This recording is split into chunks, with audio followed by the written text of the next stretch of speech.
I used the Papa Legba rub on my scrambled eggs last night, Uh, I and so it was I'm making wonderful. this Tommy. I'm making this new thing now. It's called kitchen dust, and Which is it's a bunch of different spices. Love rubs in it, but then there's a bunch of other spices in it, and I keep it next to the stove.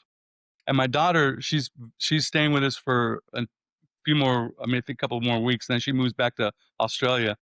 But she's like, "What is that?" And I go, "It's called kitchen dust." And so I made this other spice that I'm gonna probably sell too. But it's funny because the bottles, I hardly sell the bottles anymore. But I was selling 40 pounds every maybe 2 months to this barbecue restaurant up in Payson, Arizona. okay.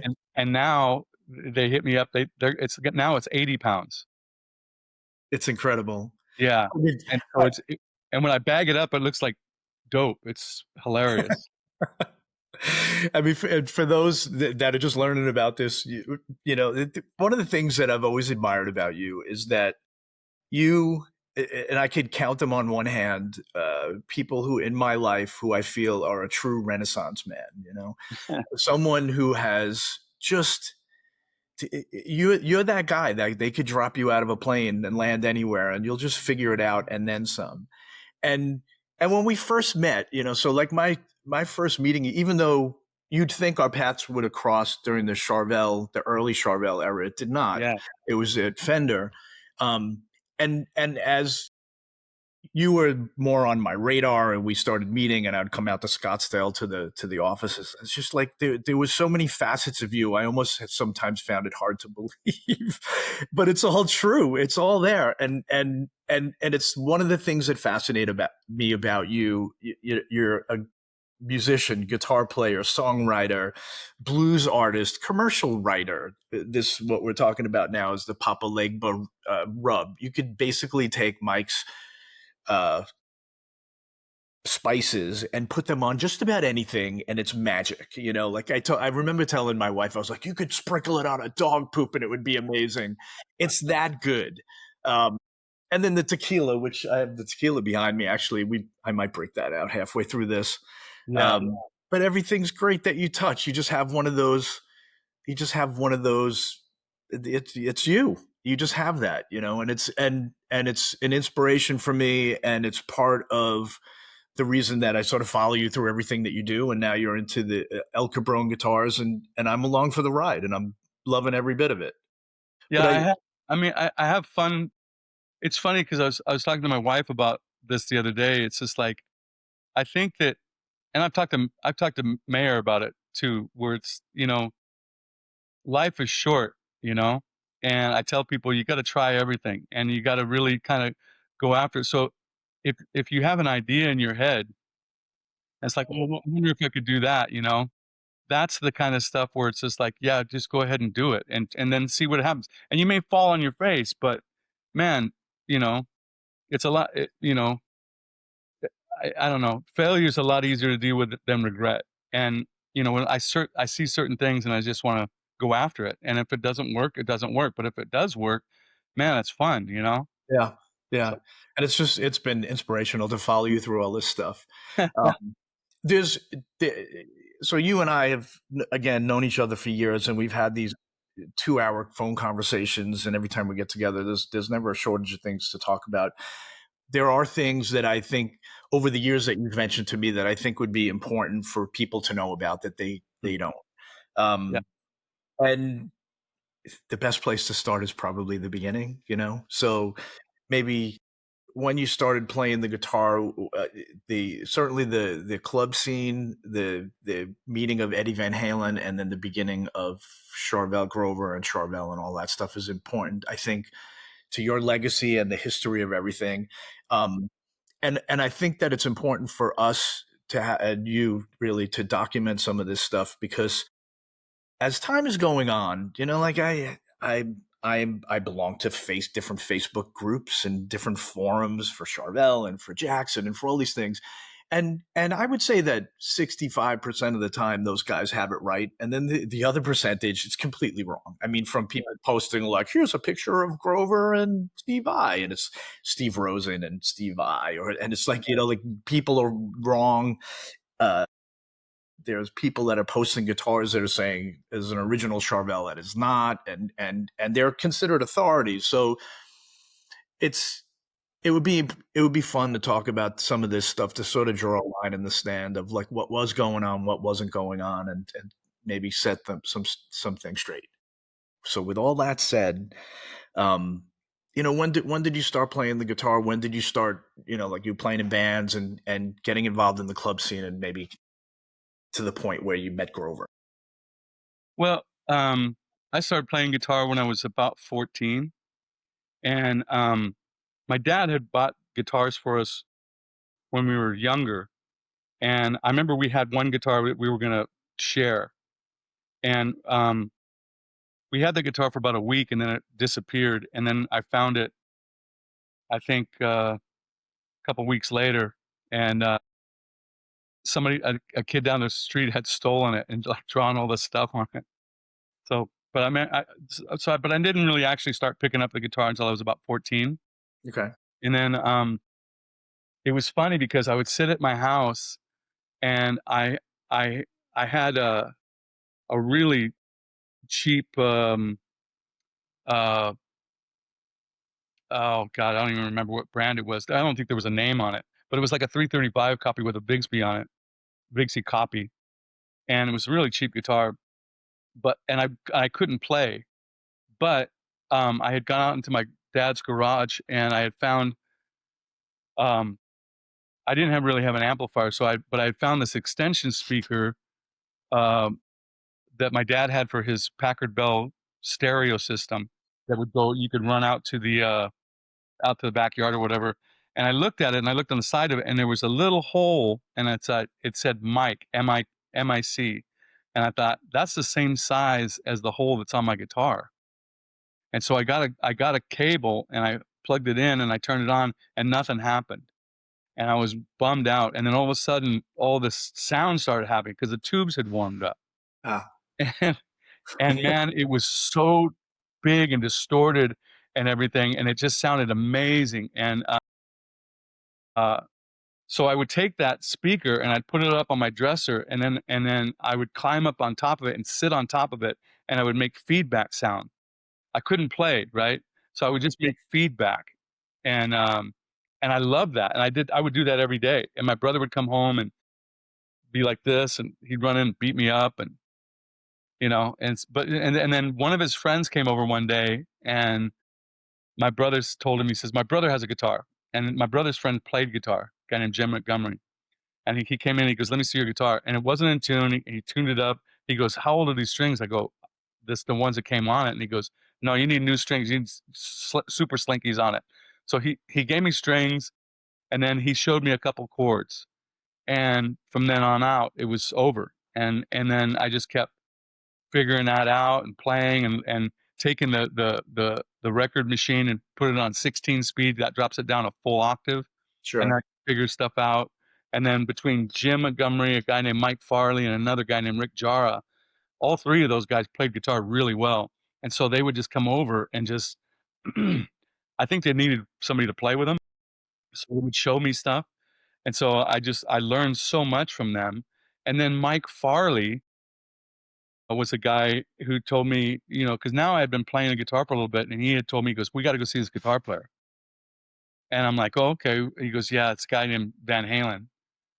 It's a great band, and I'm like, okay. So we drove up to Hollywood to Gazzari's, and they were doing 4 sets a night, and they were doing covers. They were doing Ohio Players. They were doing Robin Trower, ZZ Top, um, What Aeros. year?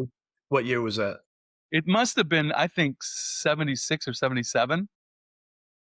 And Ed was playing a Les Paul at that point, and then he had the White Explorer, and that was the kind of the thing, and they were great. And then in between sets, we'd go up like guitar players do, and what are you playing through? What's that pedal? What's that? And what amp are you using? And we would drink beer out in his van, in between sets because none of us were 21. I don't think Ed was 21. I think Ed was maybe 20, maybe I don't remember. But Okay. and so we just hang out and talk about it, and then anytime they played, we'd go up and see them and talk and hang out and then they just started. Then they just blew up and they started getting really popular, and so they started playing at the bigger places, which was like with the Whiskey. And I saw them open for UFO one night at the Starwood, and Okay. this is later on, uh, I think. And it There was was they, there was a they had opened up. It was at that's where it was at. It was at this club in Norwalk. I forget the name of it. And Golden West, no, Golden West Ballroom. Maybe that was. I don't remember. Yeah. George Lynch was here 6 months ago or so, and he talked about that specific gig because he was there. He was there in the audience as well. Who was?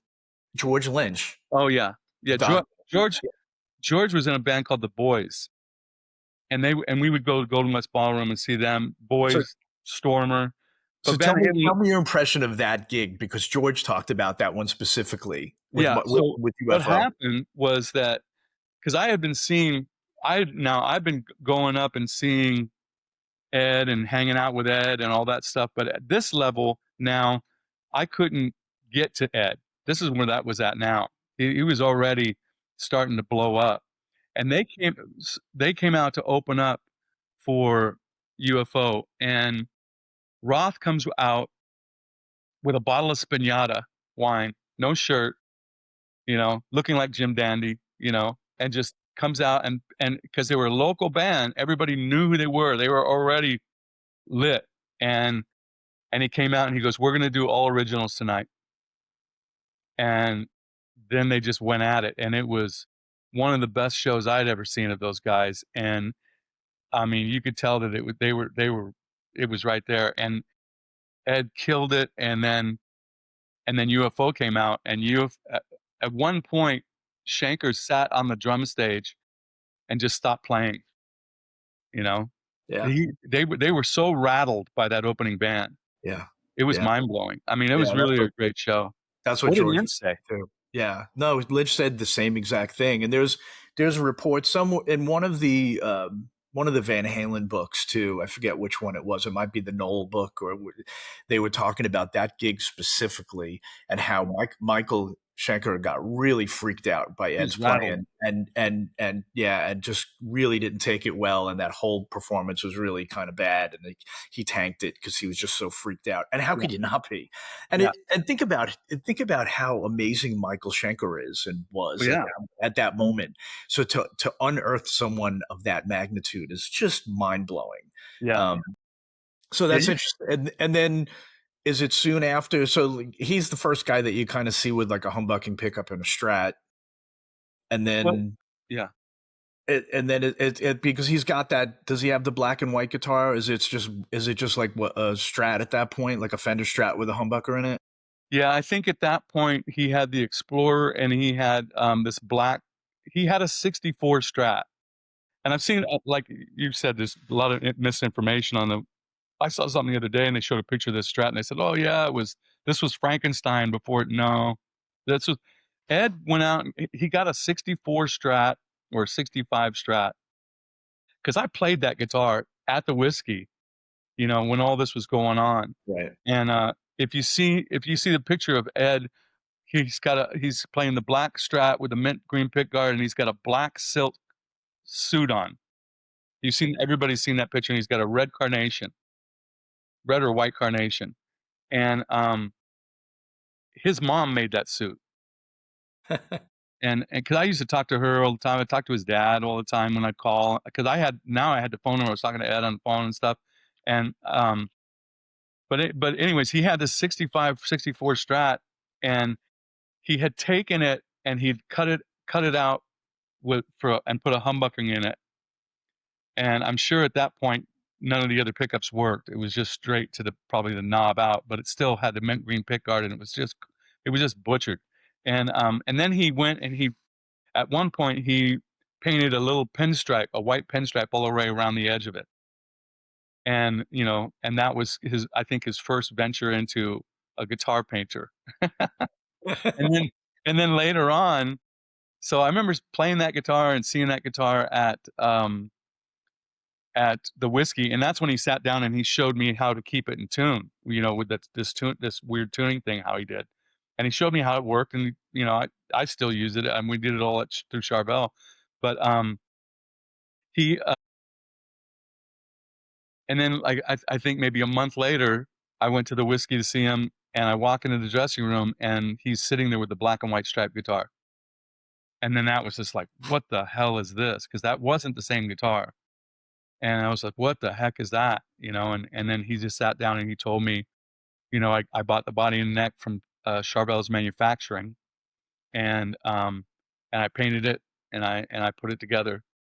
And then, and when he put it together, it wasn't quite right. He had to take it back up to Charvel, and I think Carl went in and tweaked it and made it play better, and all that stuff. And then, yeah, that was it.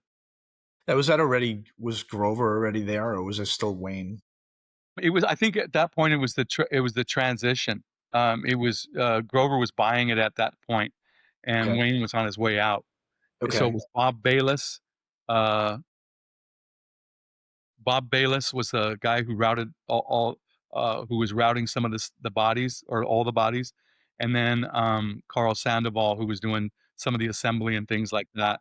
And Carl was only working there part time, and that's when I got hired. When I got hired, Carl was there part time, but he was on his way out. I think Carl was there maybe a week, and then he was out. He was already out, and then Bayless worked there for a little bit longer, and then he left.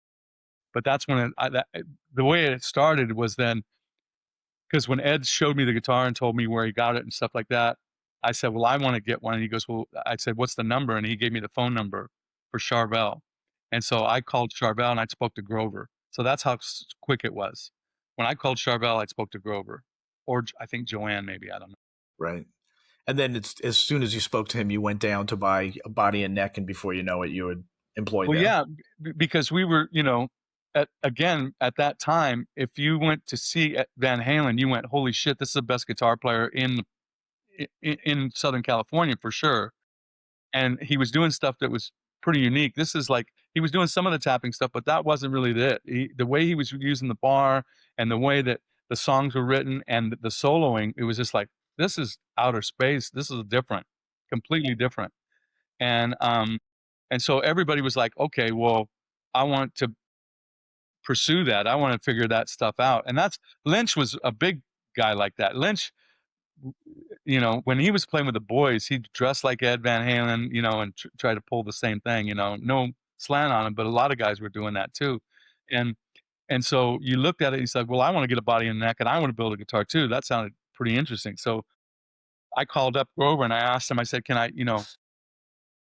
get a body and a neck?" And he says, "We don't sell bodies and necks anymore. We just sell whole guitars." And that's when he had stopped doing that. And it was still boogie body necks on, uh, bodies that were routed at Charvel. And so then I went up there to buy a guitar, and I kind of mapped out what I wanted. And I think the total price for my guitar was gonna be, I think, $800. And so I gave him $100 for a down payment, and then I would drive up there, because from my house to Charvel was probably about 45 minutes. Okay. You were where And at that point? Where were you living? I was living in, Artesia, and, so I would drive from Artesia, California, up to, uh, Glendora or San Dimas, and, I would pay him $100. And at the time, I was working at a place called Fedco, which is kind of, the same as a Costco now. Right. Yeah. It's a big, like, department type store thing. I was working there, but my hours were really weird because I went to work in the afternoon. I I actually got up in the morning and I went to work at a place called, World of Strings and stuff, and then in the afternoon, I would work at this other place, and, Fedco, but I would work till about 9 o'clock at night, so I couldn't rehearse with a band, I couldn't go out and play gigs, so I'm sitting there, I'm struggling because I'm getting this really cool guitar play made, I want to play more, I wanna do more gigs and stuff, and I was really frustrated with it, so I thought and then this is where the mindset comes in, where it's like, I'm gonna get a job. If I can get a job building guitars, that would be pretty cool. Number one. Number two, I could probably get the guitar cheaper.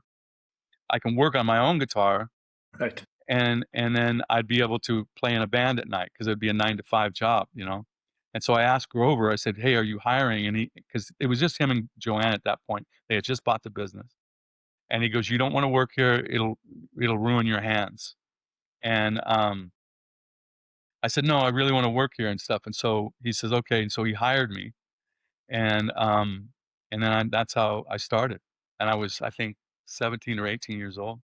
Okay. And when you said it's going to ruin your hands, what did he have you doing at that point when you first started there? What? Everything, everything. Okay. It was. I mean, I had to. The first thing I did was glue bodies together. So there were body blanks. So Right. you had 2 slabs of ash at the time was what we were using, and then you had a shaper, and so you had to take one side of the shaper, and you had to run that through the shaper.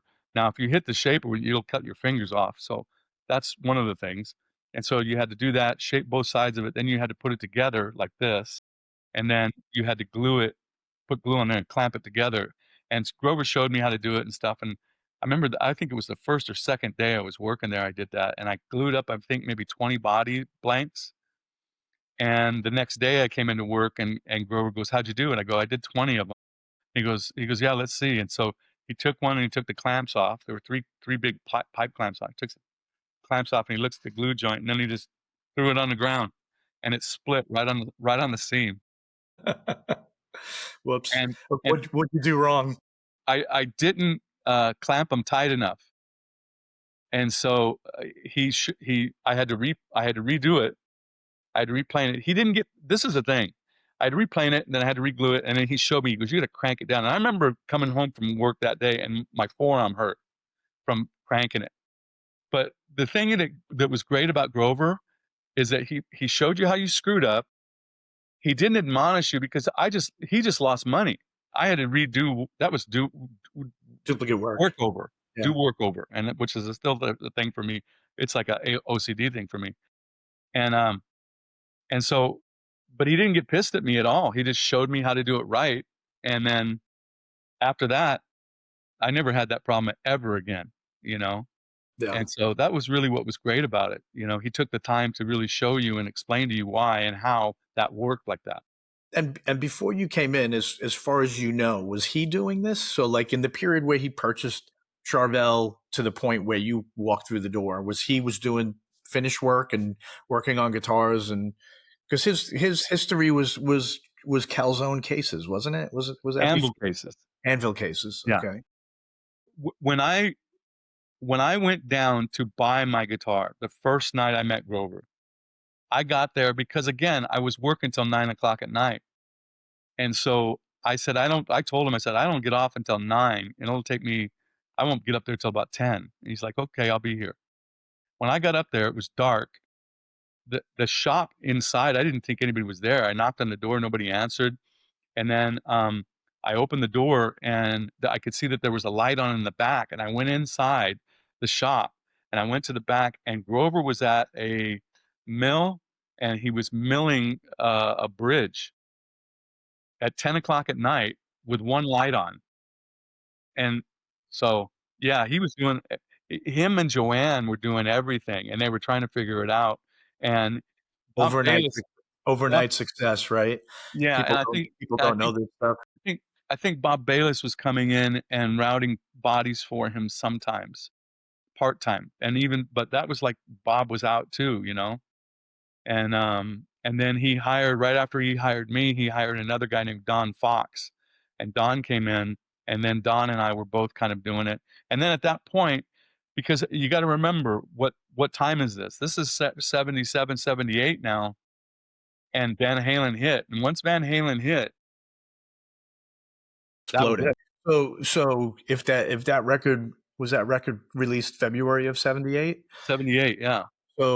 So at that moment, people like myself and every guitar player was looking in the back of the record, say Charvel Manufacturing, Yeah, and so the phone started to have to start ringing, right? yeah. Uh, Now Now the thing that to keep in mind is that before that, Grover was doing stuff for ZZ Top, for Billy Gibbons. The first real rock star that I met was Billy Gibbons, and I think I'd been working there a week or 2 weeks, and Grover said, "Hey, Billy Gibbons is coming by tonight if you wanna hang out." And I'm like, "Yeah," Of you course. know? And so I think I stayed there until, it was dark, and it was just me and Grover, and then this silver limousine shows up, and, like, 3 guys get out, and Billy Gibbons had this silver cowboy hat. I remember it being silver. It was like metallic silver straw, and he had that hat on, and they came in. I think they were driving down to Mexico, he told me, man, and then from that day on, Gibbons and I were best buddies, and, Yeah. um, and we looked at all kinds of guitars, and we talked about wood and all kinds of stuff, and because Grover was making a couple of basses for him, for Dusty, and at that point, so Grover had been making stuff for people before that, and I had told people that it was like, you know, very early on, it was, Gibbons, and it was, I mean, he did a couple of necks, I think, for Richie Blackmore.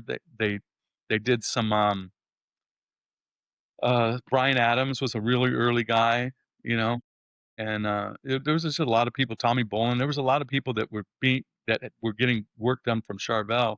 David Lindley, Reich Hooter, very early on. Right. But yeah, once that record hit and people saw that guitar on the back and Charvel's manufacturing, that just lit the phones up, and there was no internet really. So people have to find you through the phone book, or just really you have to Yeah, do your homework yeah, to figure it out. But people, especially guitar players, are pretty crafty when it comes to that, just yeah, figuring it out, right? yeah, So now the phones are ringing, more people are coming in, and now is besides the the novice musician or someone that just like is interested, is there also like the people in LA and the club scene and everybody that you're mentioning now, this is all kind of percolating all at once, right? So then you guys are hiring a lot more people. yeah. We Oh, were that's hiring good. we were hiring people that you know, and it's so fascinating. Todd Krause and I talk about this quite often, that Grover would hire the misfits, people that were in San Dimas and around that area, who just wanted a job, and they were mostly younger kids. And so it was a lot of younger people that would come in and Grover would show them how to do stuff and show them how to. Yeah, and that's exactly how the music scene started too. It was the same thing. It was all the kids that lived in the neighborhood, that were walking distance, Yeah, that had an interesting guitar, yeah, that like, I'll sweep the floors, I'll throw the garbage yeah, out, whatever you want me to do. Like, yeah, I want to. Can I work off a guitar? I'm just gonna, don't pay me. I just want to work the guitar off. exactly. Yeah. And those people became longtime employees. So if do you remember the chronologically where people started coming in, like, so Tim Wilson, Shannon, Mike Shannon, when did, like, Steven Stern, was it all around the same time? Were they all friends, and they kind of like, hey, I know a friend that wants to work here too? And No, because now, so it was me, Grover, Joanne, then Don Fox, and then they hired a girl. I remember they hired a girl. I don't remember her name, and she was great. She would drill out bridge pieces. She would do all the stuff that we were doing and stuff, and and now Grover just couldn't keep up, and so um, then he started hiring. He put an ad out for a woodworker, and that's when Tim Wilson, who was working at a company called Woodworks at the time, and they were making bed frames and stuff like that. And he came up and he goes, uh, he, he wasn't a guitar guy. He played guitar, but kind of just not a real guitar player. But he, but he was a woodworker, and he was a real good woodworker. And so Grover hired him because at this point, Grover was like, he didn't want to buy stuff from Len Ellsworth anymore. He wanted to make his own necks. We were already making our own bodies, and buying boogie body necks, but he wanted to make his own necks. And so he needed somebody to come in and kind of engineer that and do all that stuff. And so that's when Tim Wilson came in, and and Tim didn't know how to make a neck. So we had, and I remember Grover above the office at the original Lone Hill shop, I remember on the up on top of the office, there were tons of Fender necks that were bandsawed down the middle so that we could see how the truss rod worked, how it was mounted in there, how it worked. And so, based on a lot of that information, Tim, developed, how to do the truss rod, install the truss rod, and make basically a Fender neck. And that's how he started. And then once Tim was working there and it grew even more, then uh, he knew Mike Shannon, I think, from Woodworks, and we hired Mike Shannon to come in. And then Mike Shannon was doing basically routing and body routing and things like that. And then Todd Kraus came in, I think, really quickly after that. So and And then then it was all routing. They were making bodies and necks. That's what they did. Is they worked the pin router. right, right, and now at that point, uh, from an artist standpoint, who was coming in now to the shop? Now you're starting to see like the was that wasn't Warren DeMartini yet, right? But No, did Randy come in at this point? no, no. Still not. This Still was late 70s. yeah. This is I remember the one guy that came in. I think his last name is McDermott. He was a guitar player from Rick James. He came in very early, and we did some stuff for him. The guy from Eulogy who plays with Paul McCartney now, forget his name. Forget- You know, uh, he would come in, and he would get stuff made, and then yeah, and then after that, then it was weird because you had people like um oh man, the guitar player who did the the TV theme. I forget what that was, but he had that blue Strat. God, I forget his name too. Jeez, I'm getting old. That, but he was in, there was a lot of guys that came in that were like obscure. They were like really kind of second guys that were not real big name guys, and so they would come in and they would get stuff made, and then um uh let me see who else before Randy came in. There was just a lot of people. Like I said, Lindley and Cooter would come in, Ry Cooter would come in, and I remember when Ry Cooter came in, I was just like, "Oh my god, it's Ry Cooter." And Grover and I mean, I never seen Grover really starstruck until Cooter came in. Is that right? Yeah, Okay. Isn't and it funny who moves the needle for who, yeah, right? So, and and I and guess Ed, other than your knowledge of Ed, it was so early on that people probably weren't, or maybe Grover wasn't like really fascinated by somebody like Ed in the beginning, or Randy Rhoads for that matter, right? Randy was playing in the club circuit. yeah, Do you Randy was in a remember band. him coming in? Huh? Do you remember him coming into the shop, Randy Rhoads? Randy? Yeah. Yeah, I refretted a Les Paul for Randy. Did you? Okay. Yeah, With yeah, the Randy. white one, or he had a black It was custom a as white well, one. It was outstanding. I don't know if it was the one that I think it might have been that one. That it was a Les Paul custom white, and he would come in with his girlfriend, and she was super sweet. But see, Randy was playing in a band called Quiet Riot, Riot, sure. and he was playing a polka dotted flying V that Carl had made, and it was a Charvel V body, and then Carl, I think, had modified a neck, and then uh, it was a bolt-on neck. He bolted it on, and then he kind of bonded all that neck joint up to make it like a set neck and glued it in. Okay. That's where that guitar came from. And then, but when Randy came in, he had just gotten the gig with Ozzy, and this is later on. When you look at that timeline, there was a lot that happened before Randy came in, and because we were making bodies and necks for uh, Music Man at that time, we were making DiMarzio as well? DiMarzio, Mighty Mite. DiMarzio was really early on. Mighty Mite was early on, and all that stuff BC had transpired BC before Randy BC came in. Rich is BC Rich as well, right? BC Those Rich, both yeah, BC Riches were actually Charvel lots men. of lots of BC Rich necks, Yeah. and a lot of Music Man necks too. We were doing Music Man necks all the way, and it was a trip. Yeah, and Uh, I mean, I guess at this point people know it because, because of the Intergoogle and people figure some of this stuff out. But back then, and even today, there's a lot of incest in the guitar business. Like where different companies are making bodies and necks and yeah, different parts for companies that you'd think you would have never imagined, right? Like so, BC Rich is the perfect example. You never imagined those necks being Charvel necks. The DiMarzio, same thing. I remember I had a relative that was working for DiMarzio in the late '70s, and that was like I guess my first experience with a Charvel body and neck was through right, DiMarzio. Yeah, yeah. Yeah, so a lot of that stuff there was a lot of that stuff that was transpiring before Randy came in. Randy didn't come in until he got the gig with Ozzy, and then he came in and he wanted to get a guitar made, and he sat down with Grover, and they designed the white one and laid it all out, and, that was Grover. I saw a thing yesterday, it was like, all this, built by Grover and Tim Wilson and Mike Shannon. Tim Wilson and Mike Shannon routed body parts for that guitar, you know? But that was all designed by Grover and Randy, and then Tim Wilson and Shannon, simply because they worked in the wood shop, they routed those guitars out. They didn't build, other than routing that stuff, they didn't really build anything out.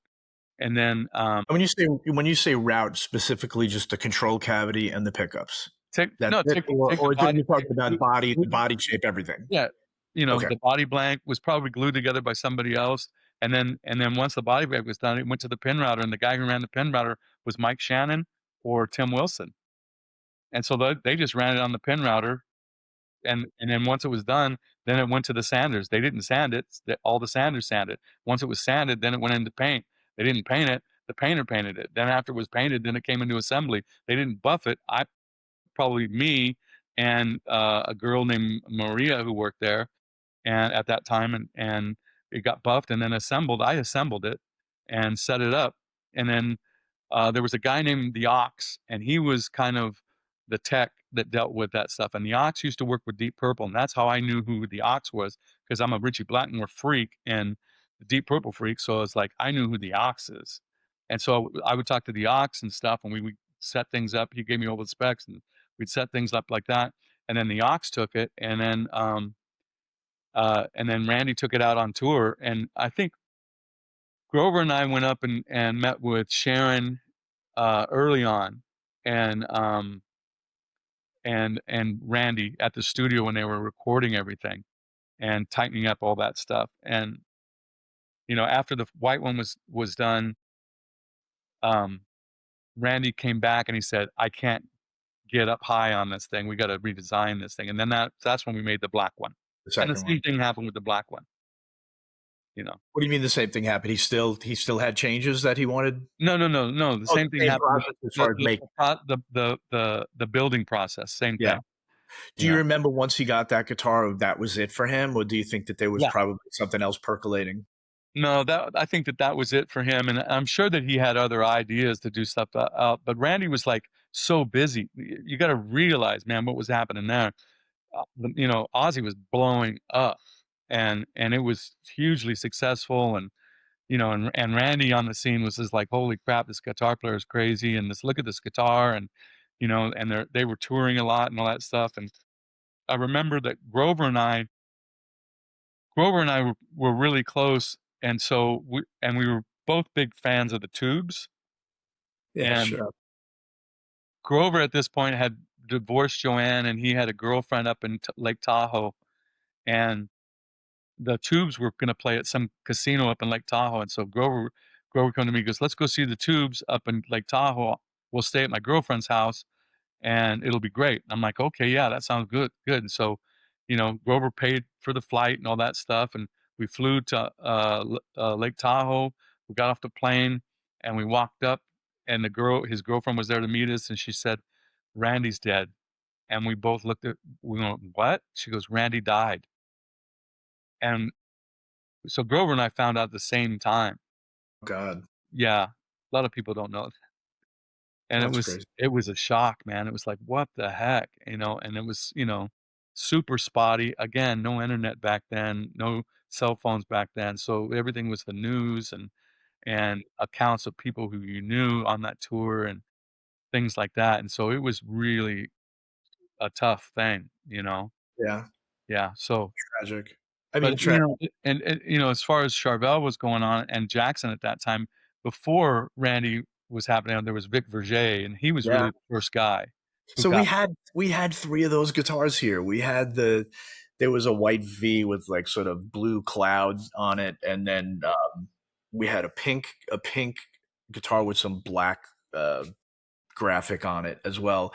And as far as the homework that I did, we had got it from Robert in Switzerland. I don't know if you knew about Robert yeah, Litz, you've talked to collector. me about Yeah, and and as far as Shannon told us, those were the first neck through. Actually, one was a set neck, I think, and maybe the second one was neck through. But those were the first V's pre Randy, right? well, those were the first neck through body, and those were the first Jacksons, Yeah, and and it felt great. Actually, it was very those both of those guitars were very hard for me to as a guitar player and businessman to not hold on to. I wanted to hold on.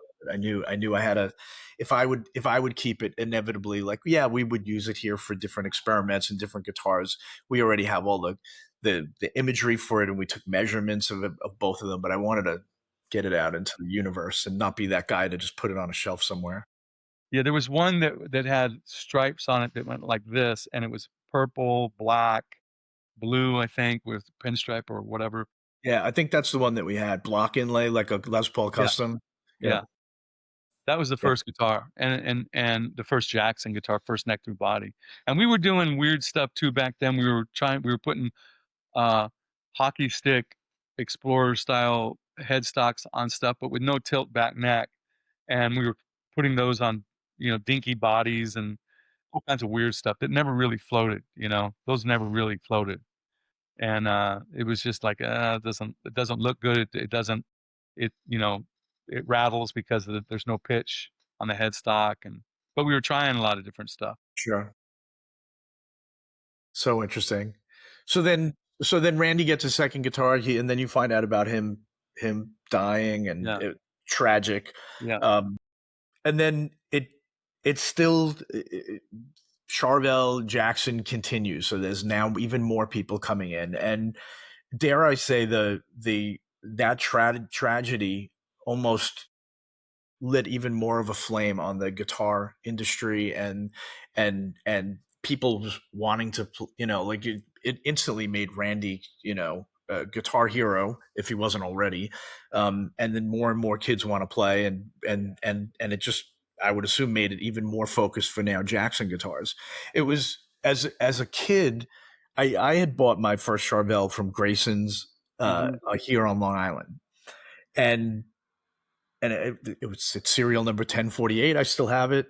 And soon after, I had learned, like I was a Randy fan. And then after the tragedy hits, and I read, there was a Guitar Player magazine that Grover was in, and he was talking about they were going to release that guitar. So, what do you do as a kid interested in guitars? And there's no internet. You start asking questions. So I was at Grayson's, and I was like, I'm really interested in this Jackson guitar, and somehow Grover didn't really spell it out, or whoever was interviewing him at the time, a guitar player, didn't really spell it out. And Bernie Grayson, the owner of the store, was just like, "Oh, well, that's Grover Jackson. He owns Charvel, and that's why it says Jackson on the headstock. And well, we're going to carry them." And he called Grover, and he put me on the. I was 14, I think, and he put me on the phone with Grover, and Wow. was one of the. I would assume I had serial number 93 of those Randy guitars, and he, he wouldn't take Bernie wouldn't take the deposit from me because I was a kid. And I guess he didn't trust me. So he's like, you got to come back here with your dad. And I lived in Queens. So getting to Long Island from Queens, when you don't have a driver's license, it's nearly impossible, at least in that area where they were at. So I had to wait for my dad to become free. It probably took months to get back out there and leave a deposit to Bernie so he could order the guitar. So I was definitely one of the original nutcases that wanted that guitar, and couldn't wait for it to come in. That guitar I sadly sold. I don't know where it is. Um, And they were, it's interesting, like that first batch, the necks were really wide on them. It was like a classical guitar. And if you weren't used to that, especially after having the Charvel, which was a much thinner neck, and then going to that, it was difficult to play. I remember I had it with a Kaler because what I was told that it was hard to get Floyd's at that point for you guys. Is that Yeah, true? Floyd didn't like us, and so they weren't gonna sell us anything because they were doing Kramer and all that stuff, and that was all and so Okay. it was starting to that's when it started to get competitive, you know? And, yeah, those first necks were 1 3/4 Right. wide at the nut, and then, it wasn't until and then a lot of the Charvel stuff was 1 5/8, and then but but but when, you know, Ed's guitars were 1 3/4, and a lot of that stuff we were doing back there was, when we first started making necks, was 1 3/4, and that's wide, you know, wide and flat, Yeah. It and, was you know, and that's what those guys wanted because they were all playing like Ed was, you know, exactly. and so Exactly. it was just a weird scene, Did you and get then once Holdsworth came on the scene, then it was 1 11/16, right? and then that's when there was a little shift in that. Okay. There's apparently that first Warren DeMartini guitar had a Holdsworth style neck on it, right? As the cross swords guitar, because Yeah. he had gone to the Charvel, and the nut that he had, the Floyd, is a much small. I play the guitar. It's a much smaller nut than the. I forget the dimension. I should know this as a guitar Well, geek. I think Warren's might have been 1 5/8. It might have been. I'd have to see it. It was wider than that because he did a clinic for us in 2017, and he brought the guitar, and of course, like all guitar players that are so used to their instrument, he just handed it to me. I was like, Yeah, oh my god! yeah, So somewhere I have pictures of holding that and playing the guitar, and the neck was ridiculously wide. And I remember him saying, I talked to Grover, and that day either Alan Holdsworth was there or I played a maybe Holdsworth so. There guitar, you and I go. just wanted the same thing. Yeah. So it was kind of funny.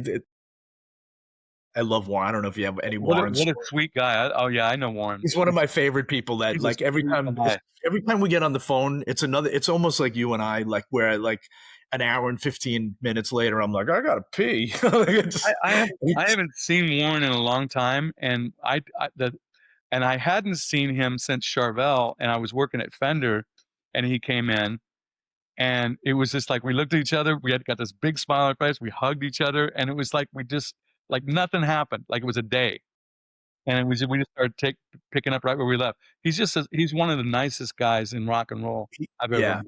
he's such a warm guy.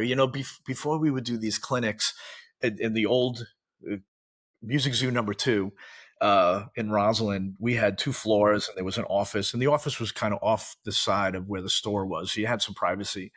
And Warren was up there, and he spent the whole day with us getting ready for the clinic and doing sound checks, and just we had lunch together, we had dinner together, and he had the entire office in stitches. And he had them the palm, and it wasn't even because he was Warren DeMartini. It was just because he was so charming. And Yeah. there was one story after another. He was telling us stories of when he was a busboy as a kid and a waiter, and just one story after another, and they were all great. And he had everybody completely captivated. It was a very memorable day for me. And since that day, I you know, happy Thanksgiving, Yeah, Merry yeah, Christmas. I talk to him a few times a year just to catch up and see how he's doing. Um, so cool. And I yeah. mean, And, so you know, him and Robin Crosby, you know, I think Robin more so than Warren, you know, they would come in all the time. It was constant, you know, every day it was some, you know, the Nelson brothers would roll up in their Mustang convertible and spend the day there, and Warren would come in, or Robin Crosby would come in, and you know, it was just constant. The other guy, the guy from Chris from Wasp, come in all the time, you know, Vinnie Vincent all the time, and so every day was like something was going on, you know. It was never like, oh, I'm just going to go to work and bang out some guitars, you know. and it's certainly from my perspective, and just even thinking about it now, is it's interesting with Grover and you, and how this thing grew. Just when you thought like, well, here they must have plateaued with like Edward and maybe Randy. And then when it hit, what I remember as again as a kid watching, there was a show called, I believe it was called Rock Palace on at least here in New York. It was like a late night Saturday night, like a Don Kirshner's kind of rock concert, and Ozzy was on with Jake, who was playing the Charvel, and then after was Rat, and they're Robin's playing a Jackson, and Warren's playing the Charvel, and it was just a whole other level of like, look at this. This is the twin guitar thing with the cool looking guitars, and it just so it had to continue to keep you know. Was there a point again with that question? Was there a point with things? Without talking too out of school, was there a point where it really started to escalate, where like things were getting a little nutty in the shop, or people were getting, were there big parties where there's crazy shit going on and in the middle of this? Because it was the 80s, right? So Yeah. there had to be some fun. Well, I mean, have you ever seen the movie The Cowboys with John Wayne? Probably. Yeah, Yeah. the basic premise of the movie is that John Wayne has to drive a bunch of cattle across the prairie or whatever it is, and he can't get anybody to do it. So he hired a bunch of kids to do it. And that's really what Charvel was at that point. And so Grover had all of these, the land of misfit toys, me being one of them too, and you know, because I would go out and play music, and I'm playing guitars at this point, and I'm playing all these clubs and Starwood and all that stuff, and staying out till 2 o'clock in the morning, 3 o'clock in the morning, and then getting up and being at work at 6. Come in just like shelved, and and it was like that. And then Grover, every I'm at one point every Friday when we were in Glendora still, every Friday it, it was a trip. Every Friday at 3 o'clock, we would clean up. Like there would be a bell or something, and it's like clean up, or we'd run through and say clean up, and so everybody who worked there stopped working and cleaned their area up, swept up all all the sawdust, made it super clean.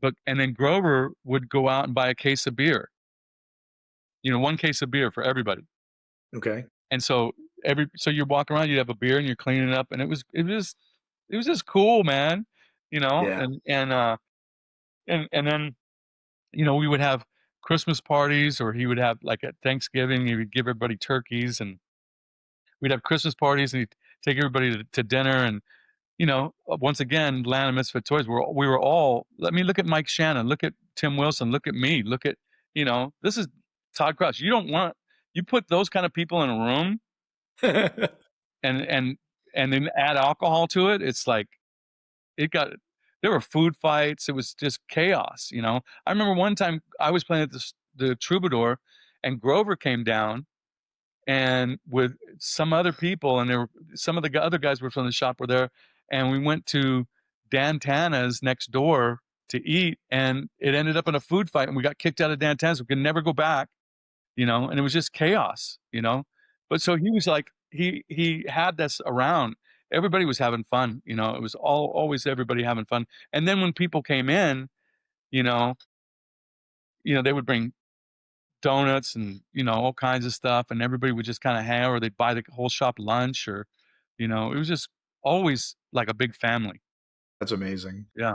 If do you remember, just I guess another record, like setting the record straight on some things, when you inside of a Charvel neck and body, there's obviously like two or three usually pencil written notes, one being initials of whoever was building the guitar, correct? Right. Yeah. So Uh, I mean, I started doing that, and then Steve Stern started doing it. Mark Gellert started doing it.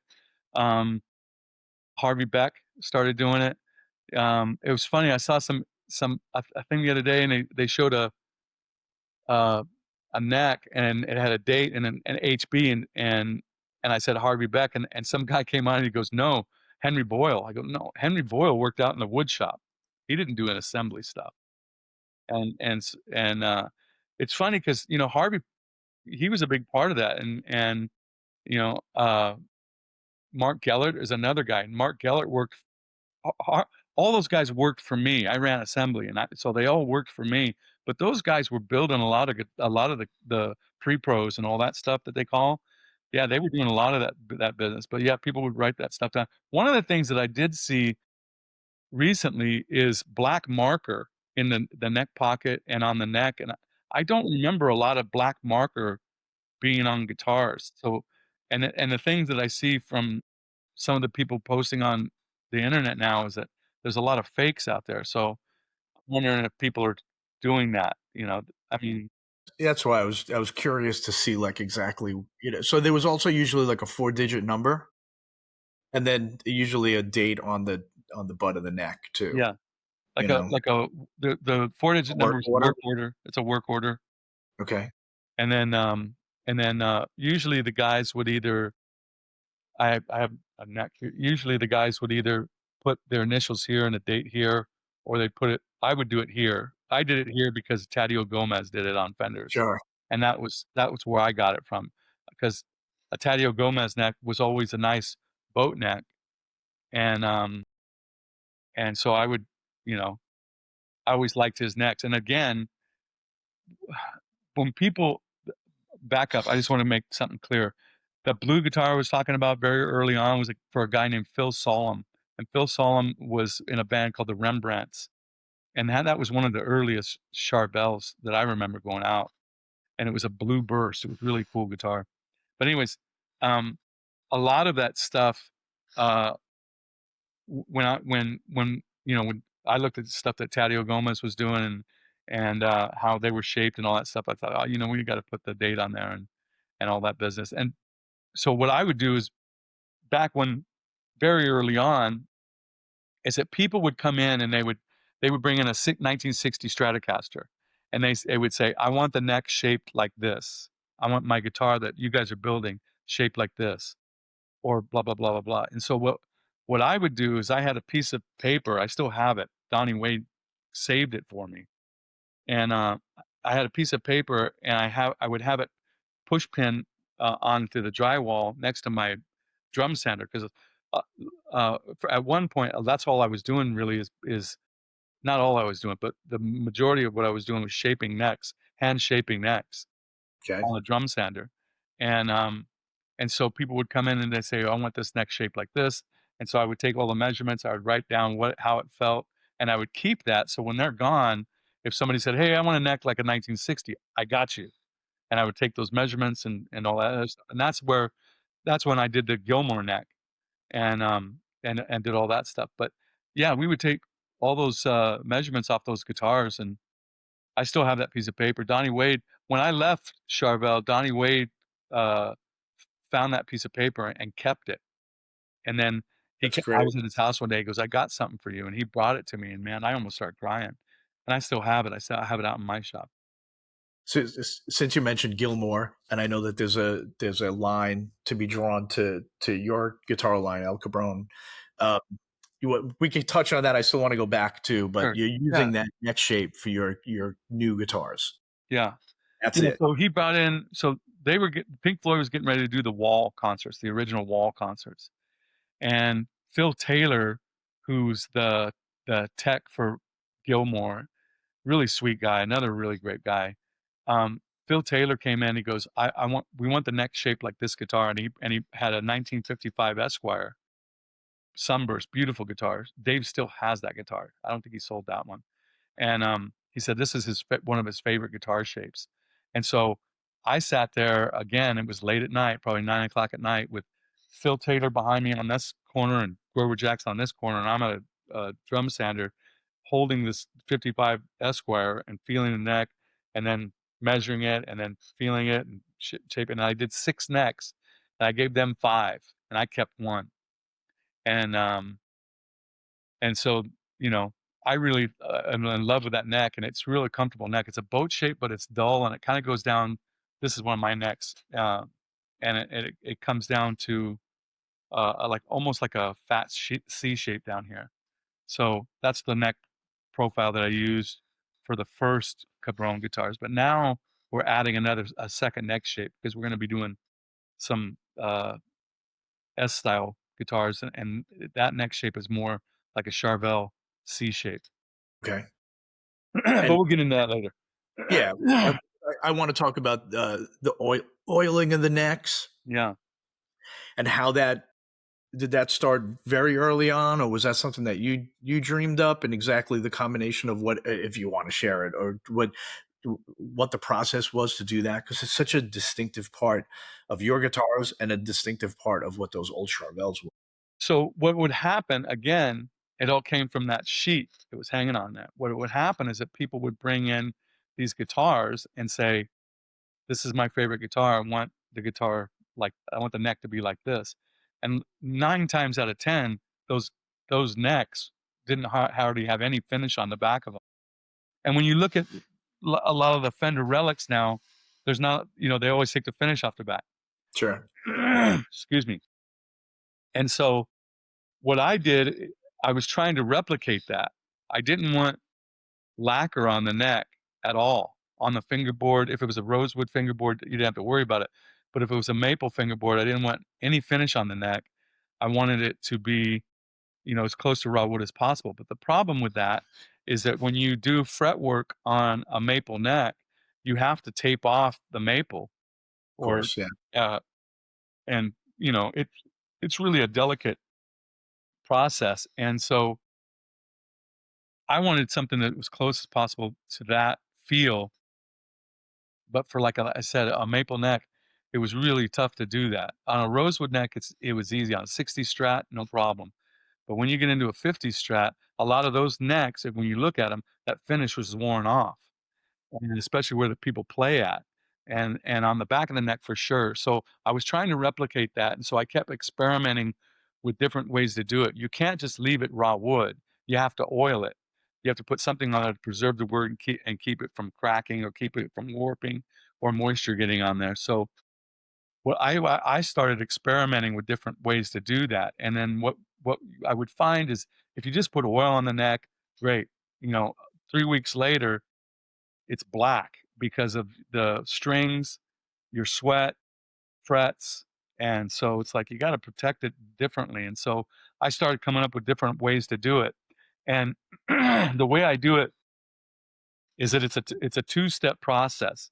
You have to, and this is what I came up with at Charvel, so you have to put whatever you're gonna put on the neck, because I'm not gonna tell people what I do, but you put this stuff on the neck, and you have to let it sit overnight. That's a big part of the process.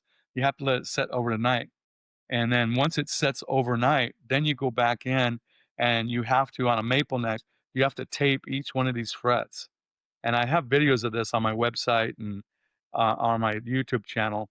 You have to tape each one of those frets and then cut it, and we did this at Charvel constantly. I tease Willie Houston about it.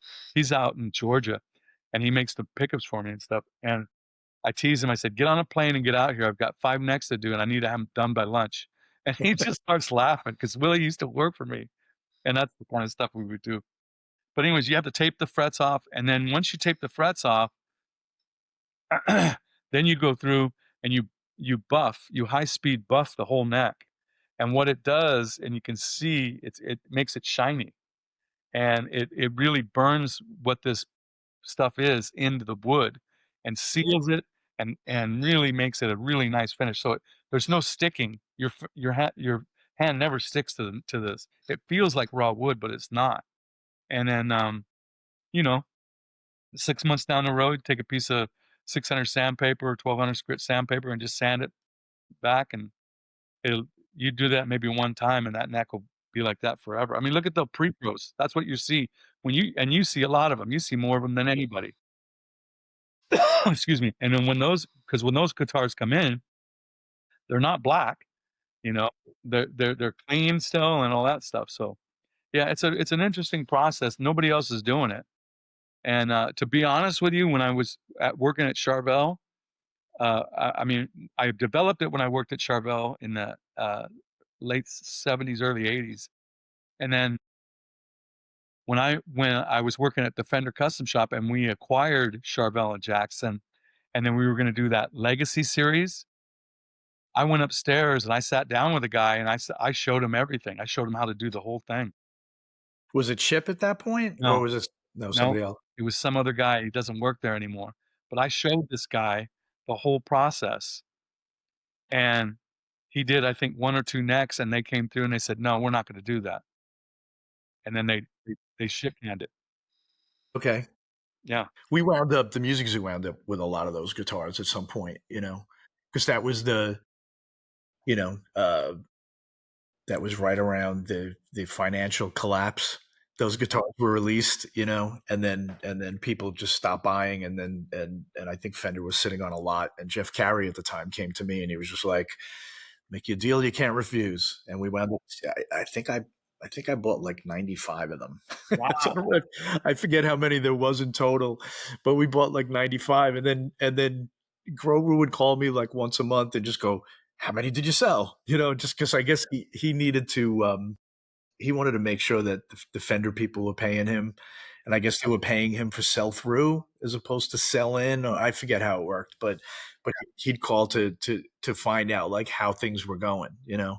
And those guitars are obviously a lot more money now, but back then it was a weird time. Even the Frankensteins at that point, like those guitars were released in what were they, 25 or $30,000, and then there was a minute on eBay where they were $8,000 or $10,000, and people were selling them for under what they had paid for them, Wow, I didn't and hear then yeah, and now they're at $50,000 to $75,000 again. So it's changed, but moments in time, like the opportunity is when it's there. It's so interesting with the necks. Um, uh, are there other things at that for because I want to move to Fender Custom Shop at some point, and we'll even talk Yamaha a bit. But are there other little things that you think of when you look back at Charvel and Jackson at that and those moments? Were there moments that stood out in your head that like maybe people don't know about, or you Well, know? there was a couple things. Excuse me. There was one thing there was a couple things I wanna touch on before we move. One of the things that was always really interesting, especially for me, because he wouldn't do it with other people, it was just me. Grover would say to me, "We're gonna go up and see Kiss tonight," or, "We're gonna go up and see whoever tonight," to talk to him, not to go see him play. Sometimes it would be just to go see him play, but he would say, I gotta go meet" for example, "I gotta go meet with Kiss tonight," and this was when Vinny was getting into the band. And so we went to SIR, and, Gene and Paul and Vinny were there, and LA, LA. yeah, Hollywood, and they were rehearsing, and so they wanted to talk about the guitars and some other stuff, and, and so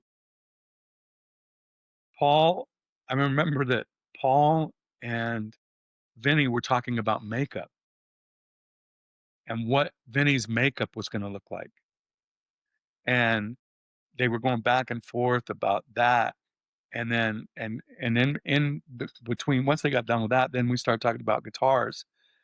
And then Gene Simmons came up to me. So Grover and Vinny and Paul are all talking, and Gene Simmons walks up to me, and he goes, "Do you have a second?" And I go, "Yeah." And he takes me aside, and he looks at me and he goes, "What do you do?" Like that.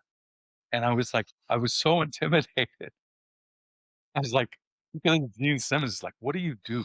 And I told him what I did. I said, "I build guitars and, and do all this stuff, there." And I told him, and he kind of wanted to know I how long I've been working there and, blah, blah, blah, blah, blah. And then he goes, "Hang on a second." And then he went and he got an axe base and he handed it to me. He goes, "Can you make that?" And I go, "Oh yeah, we can make that. No problem." And so we went through that and Gene and I sat and talked for a long time about that bass and about how to make it and what changes he wanted to do on it and stuff, and I'm writing it all down, and after that, I think we made him 4 or 6 basses, I forget.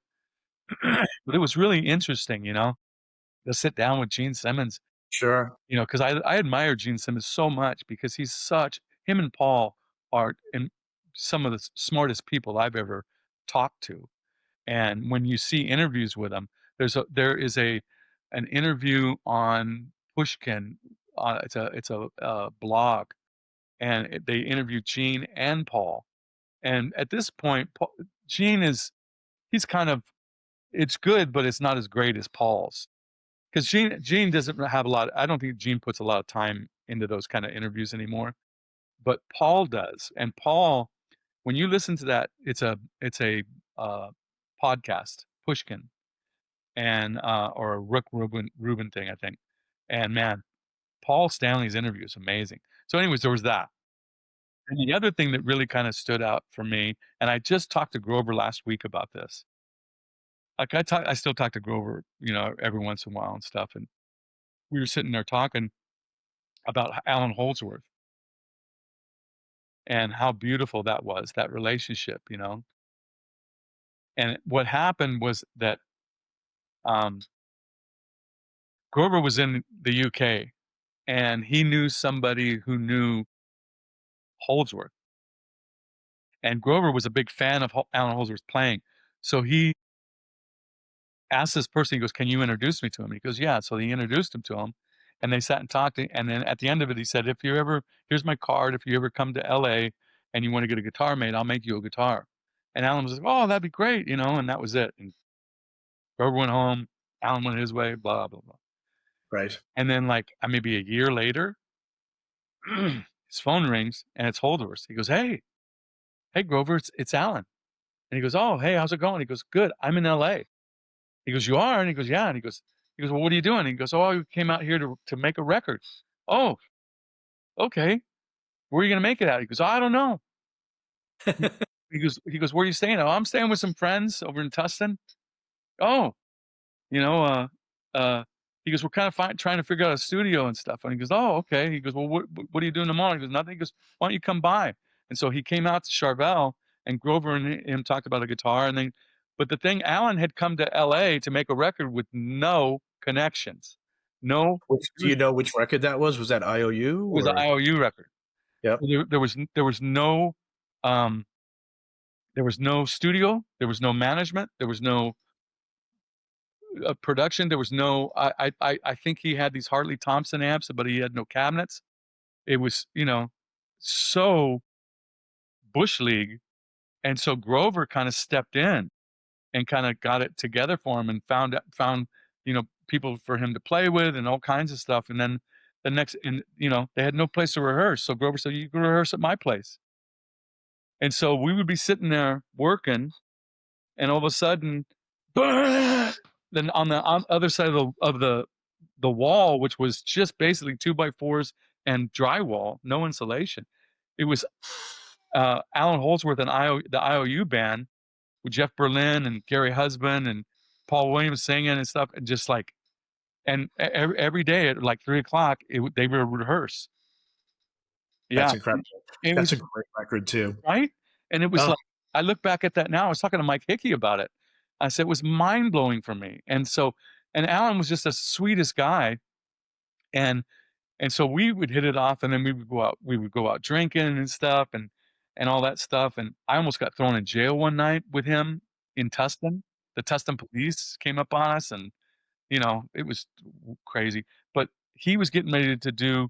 So he had done this record, and they were getting ready to do like a showcase thing for Ted Templeman at the Roxy. And so they were putting that show together, and Alan looks at me and he goes, "You have a band, right?" And I go, "Yeah." He goes, "Well, why don't you open up for us?" I'm like, it ain't that kind of band. I don't care. I want you to open up for us." And so they played there 2 nights. They did two nights, and my band opened up for them. My band was more of like a hard rock, Deep Purple kind of, you know, band. And man, we got booed the whole time. shit. Yeah, I mean, and it was great. We played great and all that stuff, and we got booed the whole time. But then I think the second show is when Ed came down to sit in with Alan, and Ed came up to our dressing room after our show, and he walks inside and he looks at us. He goes, "Well, you got to eat a lot of shit before you know what a steak tastes like." It was the funniest thing, and he told us, he goes, "You guys are great," but people didn't come there to see us at all. No, it's They wanted to see Alan Holdsworth. and he was, oh god, that whole period he was really in his prime, right?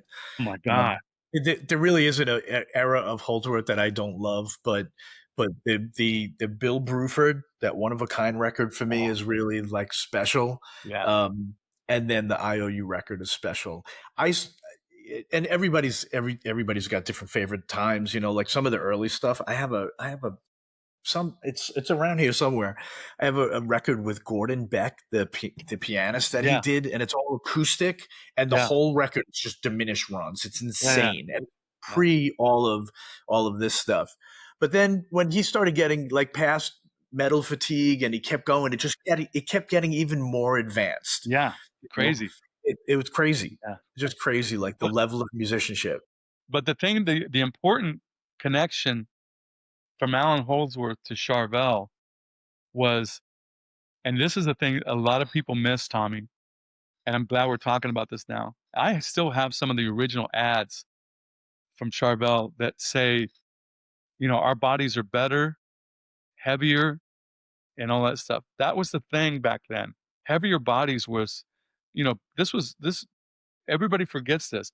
That was the world of stars, guitars, brass tremolos, you know, badass bridges, heavy brass, everything, brass nuts.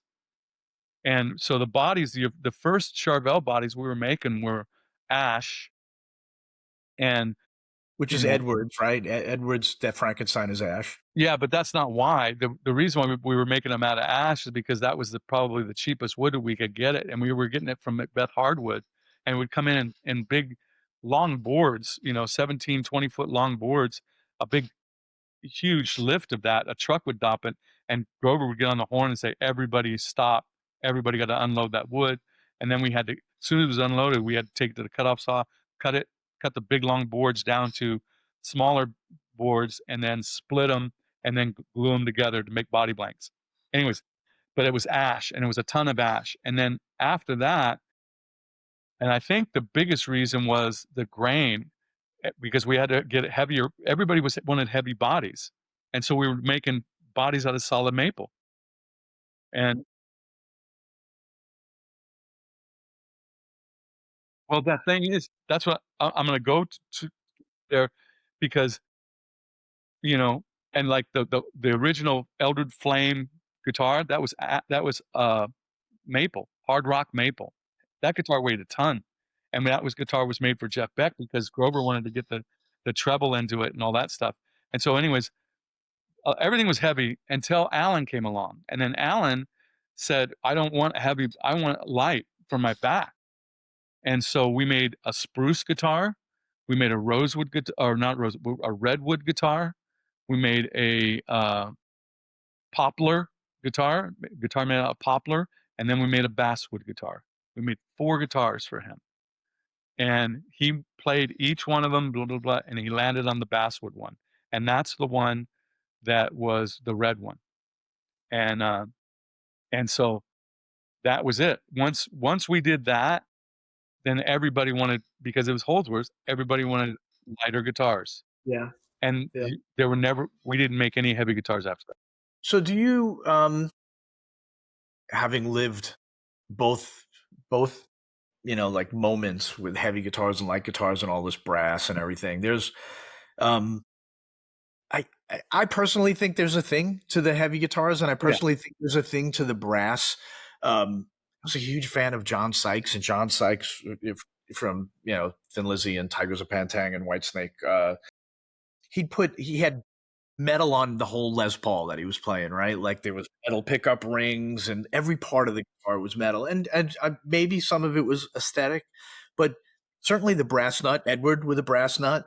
Yep. Um, and when people say, "Well, once you're fretting the guitar, why would the brass nut matter?" But somehow, to me, it does. I feel the resonance. So, like, if you had to choose, are there some aspects of that that actually do, just pardon the pun, hold weight? You know, like, Well, I did a whole video at the Fender Custom Shop about woods. Different woods make different woods have frequency, right? Everything in the world, everything in the world has a frequency. right?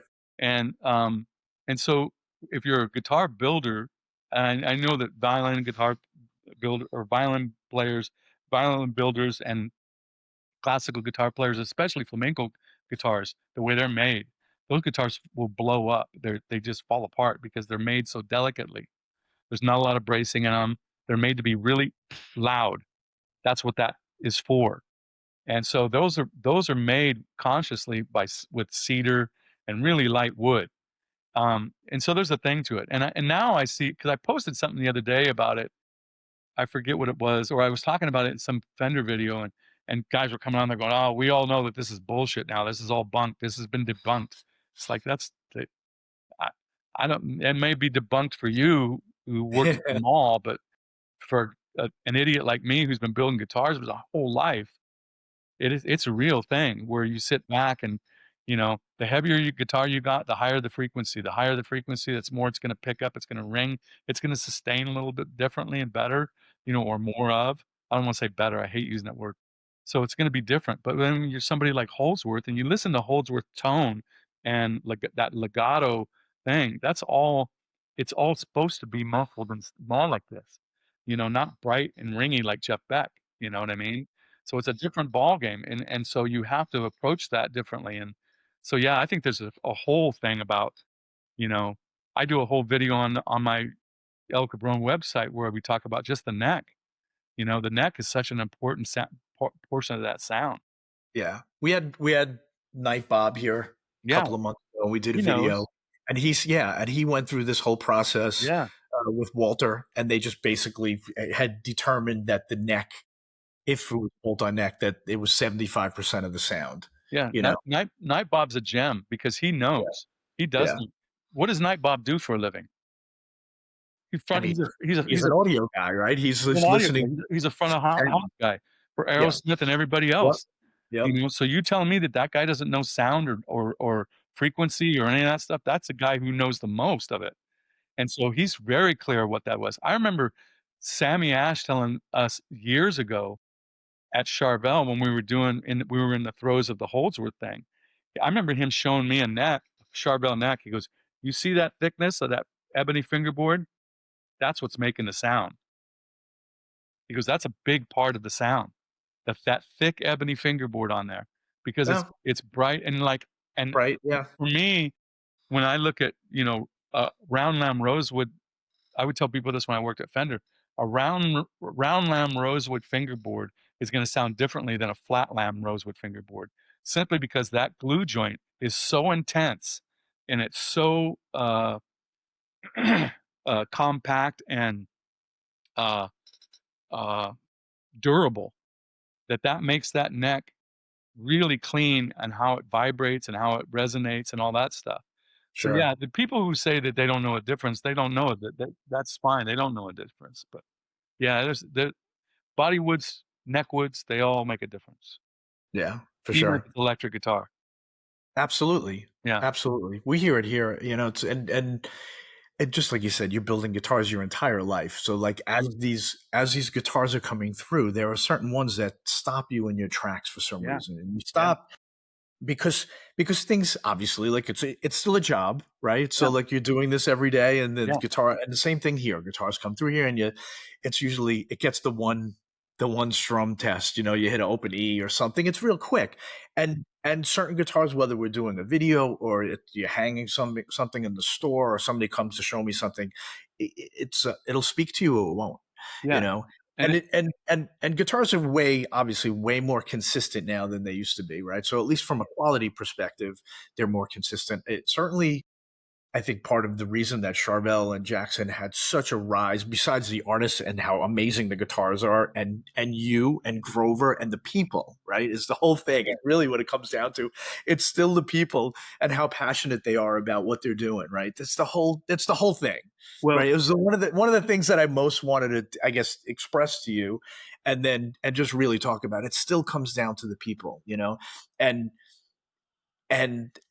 at times I get discouraged because I feel like some of the guitar industry is losing that, mm, because it's the man and the big banks and the corporations, and they but thankfully there's still some voices in there going, "Hey, you got to do this. Don't forget about this."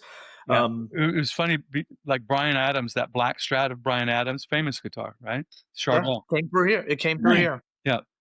That guitar is heavy, weighs a ton, you know? And when you listen to a Bryan Adams record, that's that guitar, and it's I'm telling you, man, go pick up anybody who says, "Well, your lighter guitars sound better," go pick up a Les Paul and put it through a Marshall on 10 and strum an E chord, and you tell me, you know, that's the thing. And it's like Gary Moore.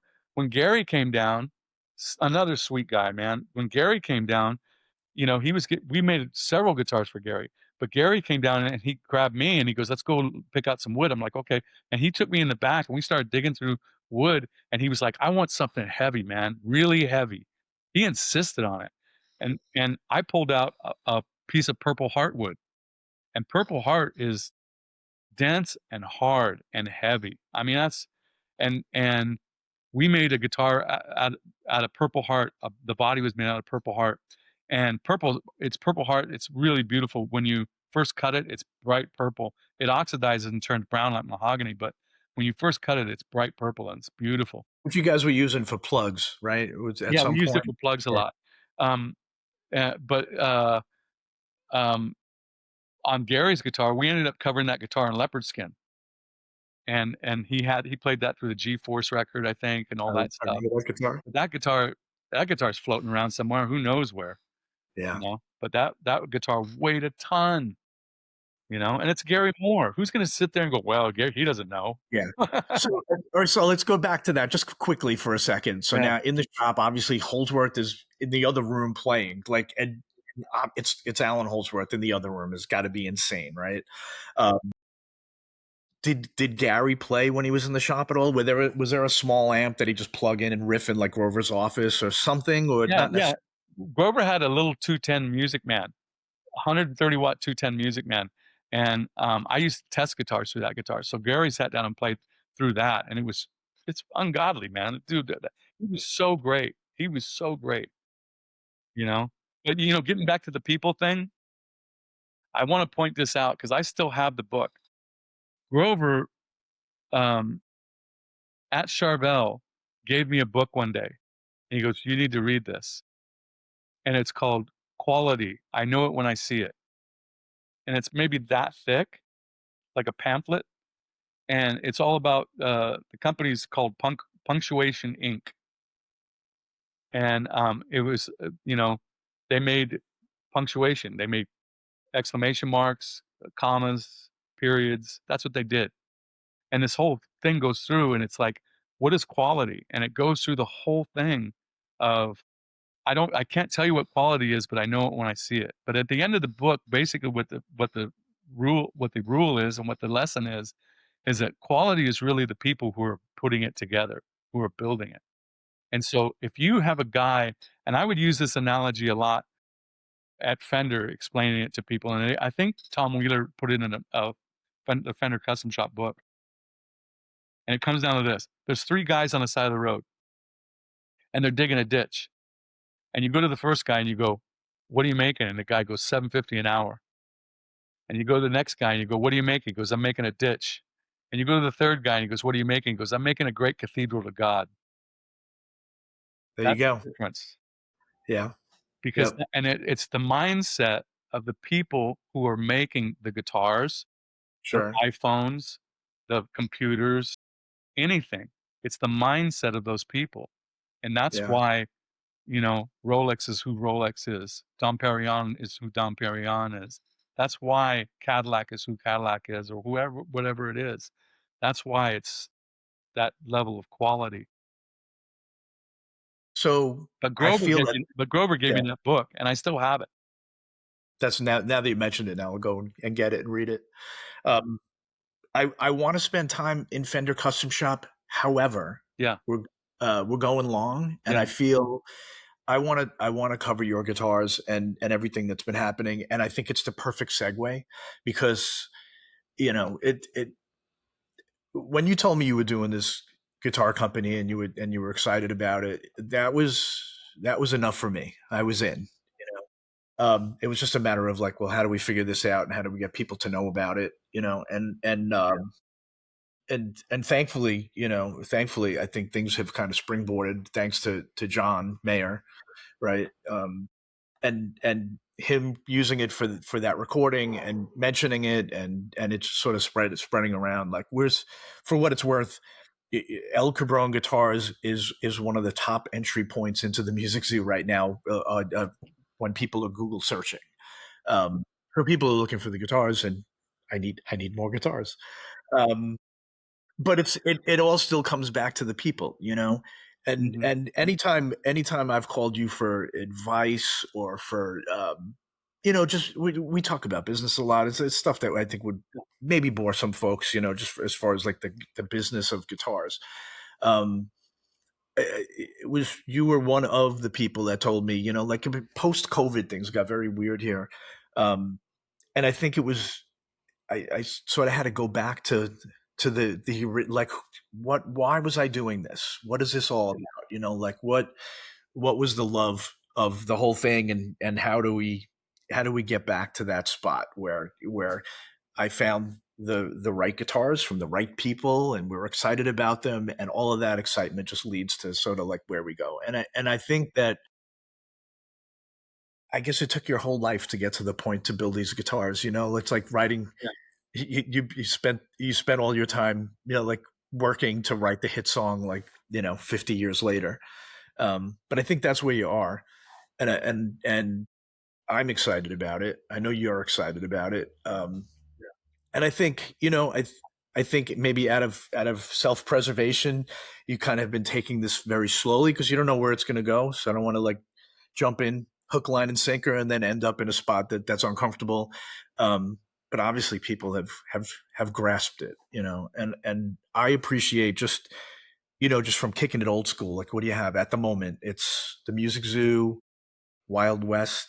There's a dealer in Canada, and you have somebody in Japan, right? And it's just, and you're bringing it old school, like, word of mouth. Um, and I mean, we got a couple of guitars from you, and you may have mentioned it to John at some point, but I just figured, like, I don't know, Mike's kind of like, he's not going to push it in John's face, like, and I asked the guys here, I was like, could you DM Mayor and just be like, we got this guitar from Mike, and he's John Mayer. He's probably a busy dude, like, so, like, there's a lot of things passing him. So as soon as he saw it, he purchased it immediately. And the thing that I do know about him is usually once he records with a guitar, that's the guitar that he used to perform with it forever, because he kind of sets it in stone. Now, since he's got the guitar, he's contacted you, correct? Yeah. So this is a weird story. You know, John and I are close. We're very good friends. Um, John, you know, John, I would be driving home from gigs at 2 o'clock in the morning, and John would call me on the phone, and he's like, "What are you doing?" And I go, I'm coming. I'm leaving the gig from hell." He goes, "What happened?" I go, It's an acoustic solo gig. I'm playing in front of nobody. I'm making $150. People, they don't give a shit about what I'm playing. I'm trying to make my house payment. I'm trying to make, whatever it is. I go, it's just, I'm sitting here and I'm going, man, I'm banging my head against the wall. And it's just really it was a hard night tonight. Usually I can bounce, but tonight's not a night. And then he would go into a whole thing about how he did that and how he would do that all the time and how it was constant, and he would, not so much build you up, but he could commiserate with you about that's the life of a musician. Sometimes you have great gigs, sometimes you have shit gigs, and that's just what it is. But so John and I would always talk about what's happening, what am I doing, what do I want to do, and and they're deep conversations. I had this one conversation where I told John, I go, "There's so much I want to get done before I pass," and he said to me, he said, "You're never going to get it all done." And I agreed, and that landed hard for me, and I understood that, and now it makes more sense to me. So, anyways, John's always been really close with me on what I was doing. Obviously, when I worked at Fender and all that other stuff, but also just life in general. And so when I started to do this thing, I told him, I said, "I think I'm going to build some guitars," and he's like, "Oh man, that would be great." And I go, "But I don't wanna build a lot of guitars. I don't wanna get into it like that." And so, you know, we would he would kinda just say, "Okay, yeah, that's cool," and he wasn't, like, checking in or seeing how it would go. But, I would, as I finished stuff and I was so happy about it and excited about it, I would send him pictures and he would go, "Holy crap, that's bitching." And I'm like, "Yeah, it's really a cool thing. I'm doing it like this, and using a lot of found art, and I'm going down to Mexico a lot, and I'm really kind of drawing from a lot of the places that in my life, as you know, I've done a lot of stuff, and so, racing Baja 1000, going down to Mexico, constantly going to Japan, going all through the South, making all these records, recording at Sunrise. So there's all this stuff in my head, and hanging out with Gibbons and meeting people through him, and him giving me trinkets and all this other cool vibey stuff. I'm like going, I'm gonna do this thing. And so as I start sending him pictures, and so when we did the first 5 guitars, as you know, I put them up on the website, and they sold it the first day. Yeah. And John hit me and he said, or he posted something. That's what it was. He posted something on, I think, my Instagram. And he said, "I missed out, but I'm gonna get one of the next ones." And so it's like, okay, cool, and I told John, I said, "Look, whatever you want, just let me know and I'll make you something." And he's like, "Yeah, I appreciate that, blah blah blah," but it was never, "I want this." Right. And so the funny thing is, when we were getting ready for the Woodwire and Volt show, which we do in January, it's the same weekend as NAMM. And it's a great show because it's all small builders like me, and it's all Yeah. boutique guys, and it's just a fun time. And I'd never done a show on my own. My wife had never done a show, and she's my partner. And so we're putting together the booth and how we want it to look. And me from the Fender Custom Shop booths. I'm like, what if we had like a motorcycle? It's like, I'm and she's like going, no. And and so I'm trying to figure out how to make a mezcal bar in the middle of this room. And I'm stressed because I'm trying to get guitars built, and I'm trying to figure out what, you know, I don't have enough guitars because everything sells immediately. I don't have enough guitars to show at the show, blah, blah, blah. Anyway, I'm freaked out. John texts me. He goes, "How's it going?" I'm going, "I'm getting ready for the show, blah, blah, blah, blah." And he goes, "Hey, do you know who bought that mezcal guitar from, that mezcal guitar that you made?" And I said, "I don't know who built it. I sold it to Tommy. Tommy has it. I think it sold right away. I don't know. I'll text you next week after this thing." And that was it. And then I go to the show and you walk up and we talk for a minute and you go, John bought that guitar. And I went, "What?" And and you go, "Yeah, John bought the guitar." And I said, "Dude, he just texted me and said, do you ask me who bought it?" And we joked about it and you were like, "Well, maybe he's screwing me." And I thought, well, John's just playing a trick then. And then I went back and looked at the text, and the text says, "Do you know I bought that guitar?" Uh, But because I was so flustered and in a hurry, I didn't read it right. And so I texted him back and I said, "You didn't have to buy it. I would have made you whatever, but you did buy it, which is great. I'm grateful for that. And you bought it from a dealer, which makes me look even better to Tommy." And so, it was great. And then he hit me back and he goes, "That guitar sounds amazing. It sounds like a cross between Jeff Beck and a pedal steel. I just used it on a Lainey Wilson track and it sounds unreal." And that was back in January. So, I just thought, well, that'll be cool because, like you said, whatever he uses on something, he's going to use live. So at some point, that's going to show up. Absolutely. And then when that Absolutely. thing hit, I had planned to go to 5 a month by our anniversary's Cinco de Mayo, May 5th. So I had planned to go to 5 a month by May of next year, and I'm at 5 a month right now, and it's bonkers right now. Yeah. That's great. I can't wait to get the next Yeah, batch. but I don't wanna, I was talking, it was funny because the guys at Reverb had reached out to me and they had said, "Well, you need to get a store and and I told you about this," and I'm like, I don't know if I wanna do that," and, because that's not really my bag." And he's like, and he goes, how did it go the first year?" And I said, "Well, we sold 25 guitars the first year." And he goes, "Well, that's good." And I go, "Yeah, that's great," and he goes, "So what's your plan for next year?" And I just said, "I'm gonna make 5 guitars." He goes, "What do you mean?" I go, "I'm only making 5 guitars at a time." and there was there was Silence. silence on the phone. But this is, this is that moment where you taking your entire life and combining it into what you love and who you are in these guitars. And to me, there's no better expression and for it to sort of culminate into this guitar right now, and I don't say that as like, we've been friends for 30 years. I don't need to Yeah, pat your ass, like yeah. it's just something that I feel like, like this is the next step. I sometimes wonder why you didn't call it Eldred Guitars instead of El Cabron, but Yeah.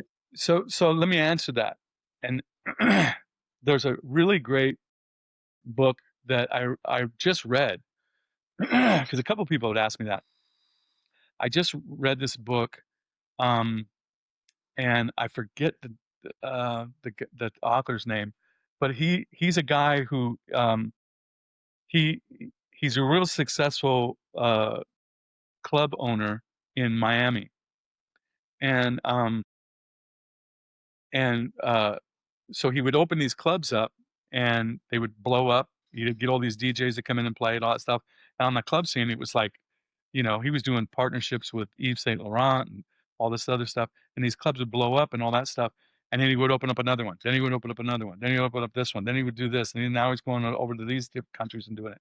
Real successful guy.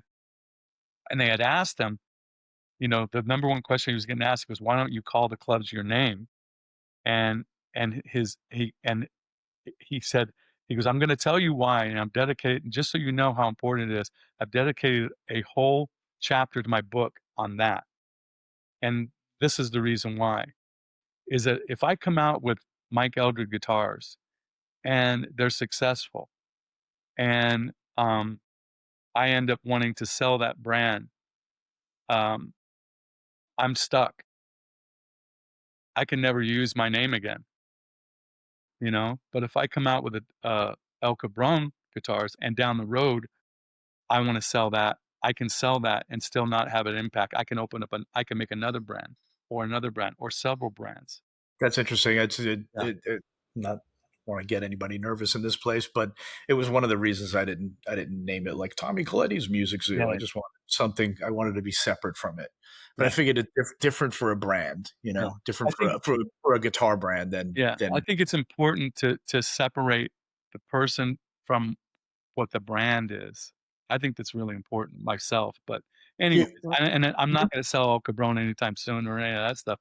I mean, the reality of it is is that I I wanted to make a guitar brand that I could make what I wanted to make. I can do it from an art perspective, and I can do it so that it's a collectible guitar. And now we're seeing stuff. I saw I saw a thing the other day. Now we're seeing stuff on social media where it's like people are saying stuff like, "I can't believe you got one." And the one that came across the other day was, um, uh, the number one question I'm getting is how do I get one? And that's what we want. We want people, Yeah, because yeah. and I think I've shared this with you before, but for the people who are seeing this, the thing that's really important to me as a guitar builder is the secondary market, because I'm not only a guitar builder, I'm a guitar player. And so I have a lot of guitars. I have 33 guitars, I think, now. But I want to be able to if a 6800-watt Marshall comes up and I want to buy it, that I can look around and go, "Well, what can I sell?" Because that's the number one thing that I think comes up in guitar players' minds.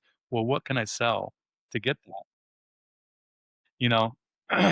And so I think that for me, a big important thing when you build an instrument is that on the secondary market, that it's worth money. So that if somebody pays $6,000 for one of my guitars, they can turn around and sell that guitar for $8,000 in a couple years. I use this analogy a lot, but and then after I'm dead, that guitar will be worth a lot more money, you know?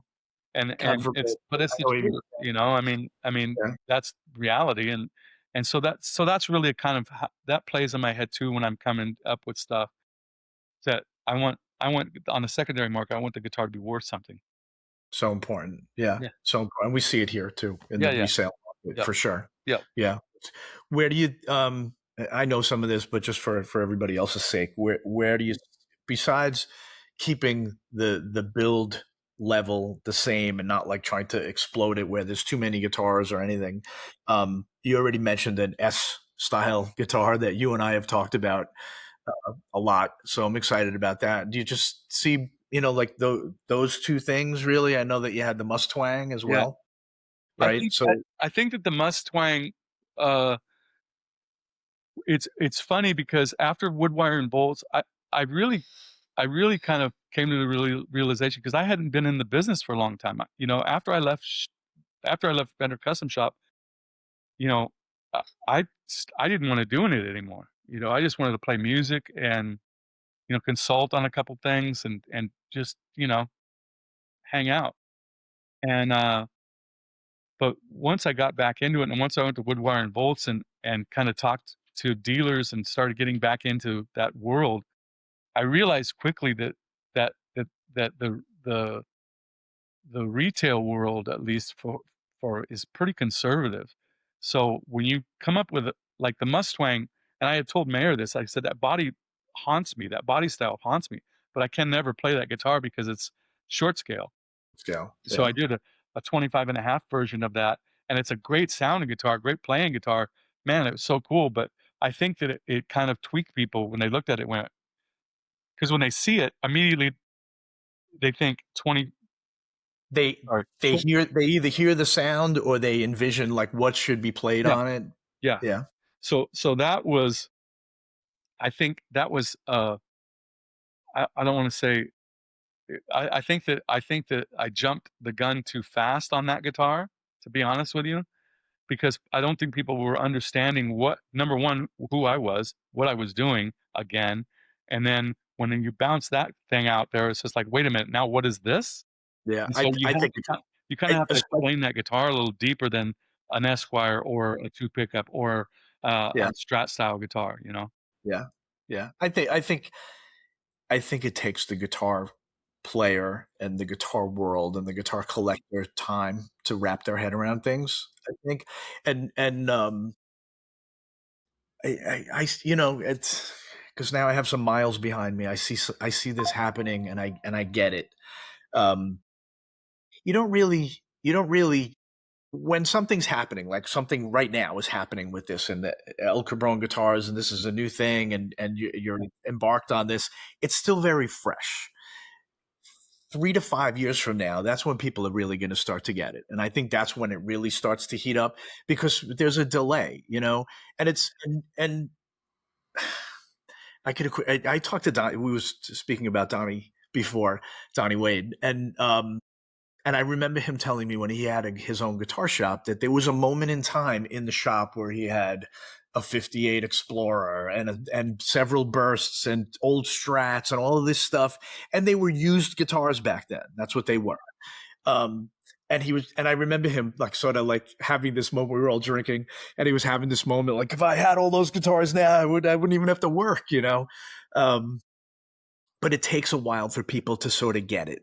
You know, I had I had Dale Wilson and Andy Hicks and some of the master builders here, and we had this sort of like round table conversation. We're all you know knowing each other for a while now, and the comment that I made to them is that people, like there's obviously vintage Strats, and there's a beauty to a vintage Strat or a vintage Les Paul, right? Um, but people don't necessarily get exactly what's happening and what's been happening for the last 20 or 30 years. It might take another 20 years for people to be spending stupid money on a cruise guitar I mean, people already are spending crazy money on a Dale Wilson guitar, and the Uris, and it just it takes people a while to catch up until they go, oh my God, I can't believe how amazing that was. Or remember when Murphy worked at the custom shop at Gibson, like, because there'll be a point where he'll retire and won't do it anymore, and then people will be killing themselves for Murphy guitars. Um, so it's just funny the way the guitar player kind of takes a while to catch up, and for that matter, like like some of the initial conversations we had 25, 30 years ago were always about.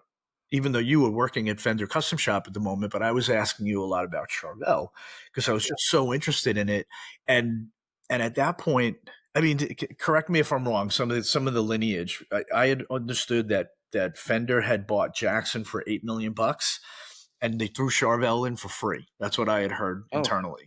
I don't know. And then, yeah, and then there was a moment in the early 2000s where they were kind of thinking about sort of canning Charvel entirely because it wasn't working. And I went to Jeff Carey and I was like, I have a I have a vision for these, like if you'd let me run with this, like I feel like my customers are my age and they grew up with Warren DeMartini and Jakey Lee and obviously Edward and Randy and there's going to be a moment in time where everything isn't encapsulated around a burst or an old Strat. It's just going to happen. Like cuz my generation, as much now that I'm a guitar dealer and I get bursts. I've played bursts that have changed my life, and I've played bursts that I'm just like, bah, And but the same thing with a custom shop guitar. I've played custom shop guitars that are life changing, right? It's each guitar has got its own thing. Um, but I saw that back then for Charvel and Jackson, and they were and they were really they were considering just like we don't know what to do with this with the Charvel thing. It's not working. Yeah. Well, the purchase was for IMC Music, and when they bought IMC Music, all those brands were under that IMC umbrella. So I Right. don't know if it was singled out like that. I kind of don't think it was, but Okay. who knows? It could Then, be. okay. It could be just Jeff, a I remember story that Jeff telling somebody me. started it or whatever. But I I don't. remember Yeah, I remember Jeff's Carey telling me that, Maybe so. Then, if it came from Jeff, it might be true. and then there was and you were there. It was 2008 or 2009, and we did some kind of event in the original Music Zoo in Queens, and I just watched recently within the last couple of months watched the video of that event and you speaking and everybody there. Mike Hotson was there, and there must have been 60 or 70 Charvel custom shop guitars on the wall. There's I'm killing myself to get guitars here from Charvel and Jackson right now. There's never a moment where I have that much inventory, but I think that they had enough of the factory kind of cordoned off for us for making these guitars because there wasn't anybody else buying them. And that's obviously changed now. Like so now there's other dealers that like take my build slots, you know. The thing, I mean, the thing about you, Tommy, and first of all, I'm super grateful that I started this guitar company and you were the first guy. I'm so grateful for that, and you know that. You know how much I love you and all that stuff, and Thank everybody you. who works Love there. you too. But you are the one, like, and I've said this to you before. You're the one guy, um, from the Charvel legacy. You're the one guy that really gets it. He really understands it, and really, you know, if there's a fan out there, or if there's a guy, a collector, you know, I'm sure that the Music Zoo is the number one spot on his Rolodex. Where to find something cool, or sell something cool, or know something cool about something. That's really a thing. So I think and we've talked about before. I think that it's such a positive thing to be, because that the Charvel legacy, the Jackson legacy, that's not going away. After you and me are both gone, that is still going to be a huge thing. And so I just think it's such a great thing, admirable that you sit back and you're a curator of that brand in many ways, and you understand it so many different ways. And it's tough when you have, a company like Fender, who that's one of their brands. It's tough for them to put enough focus. For somebody like you or me, we feel that they should put a lot more focus on it. Sure. But that's just you and me. And you look at it from Fender's perspective, there's a lot for them to focus on, so they Yeah. just may not have the time to do it, and all that stuff. Do you have any? It's a moment in time, but do you have any feelings on what's been going on currently with Fender and the S style guitars and the cease and desist orders and all of this stuff? Do you have a feeling either way it without saying something that would make you uncomfortable? But Well, at my age, hanging out with people like Billy Gibbons and Gene Simmons and everybody else that I've dealt with in my life, there's not a whole lot that makes me uncomfortable. So, I really don't care, you know? Um, my the only thing that I could really kinda say, and when I first heard that this was come up again, because they did this in 2009, I remember. and I was working there at that time, so I watched it from that other side. Yeah. Watched how what it did, and I saw what the result was. Um, but when I first started seeing this come up again, the only thing that really came to mind for me was I think that this is going to be a PR nightmare. And when I look at what's being said on the internet and on what's being said by the consumer and all that other stuff, I mean, I think that Fender's in a tough spot. That's what I think. Yeah. I agree. But Um, um, yeah. it, Some of these decisions again come from boardrooms and a legal department and this is one of it's so from a business standpoint. I've always felt the guitar industry is completely different than everything else, right? It's sort of like this thing to itself, and it encompasses the artists and players, and we're all very passionate about it. Like I see the people come in the store here with like Gibson shirts, and they're very passionate about everything, and they're passionate about every decision that gets made or every misstep certainly that gets mhm, made. I remember there was a moment where KKR had taken over Gibson, and they decided to run a bulldozer over these Firebird X guitars, and everybody was up in arms. Like, so you always see these missteps once in a while. And I go, God, the guitar industry is so hard as it is. Like, why are you guys making it tougher? Um, and these decisions are made in a boardroom as opposed to just consulting with a few people that really are in the know. And that just bouncing around a little bit. What I remember, like certainly periods of time for Fender Custom Shop, there was several years where I would visit the Scottsdale offices, and you had your own office, and obviously Greg, Jeff Carey, and Andy Rossi.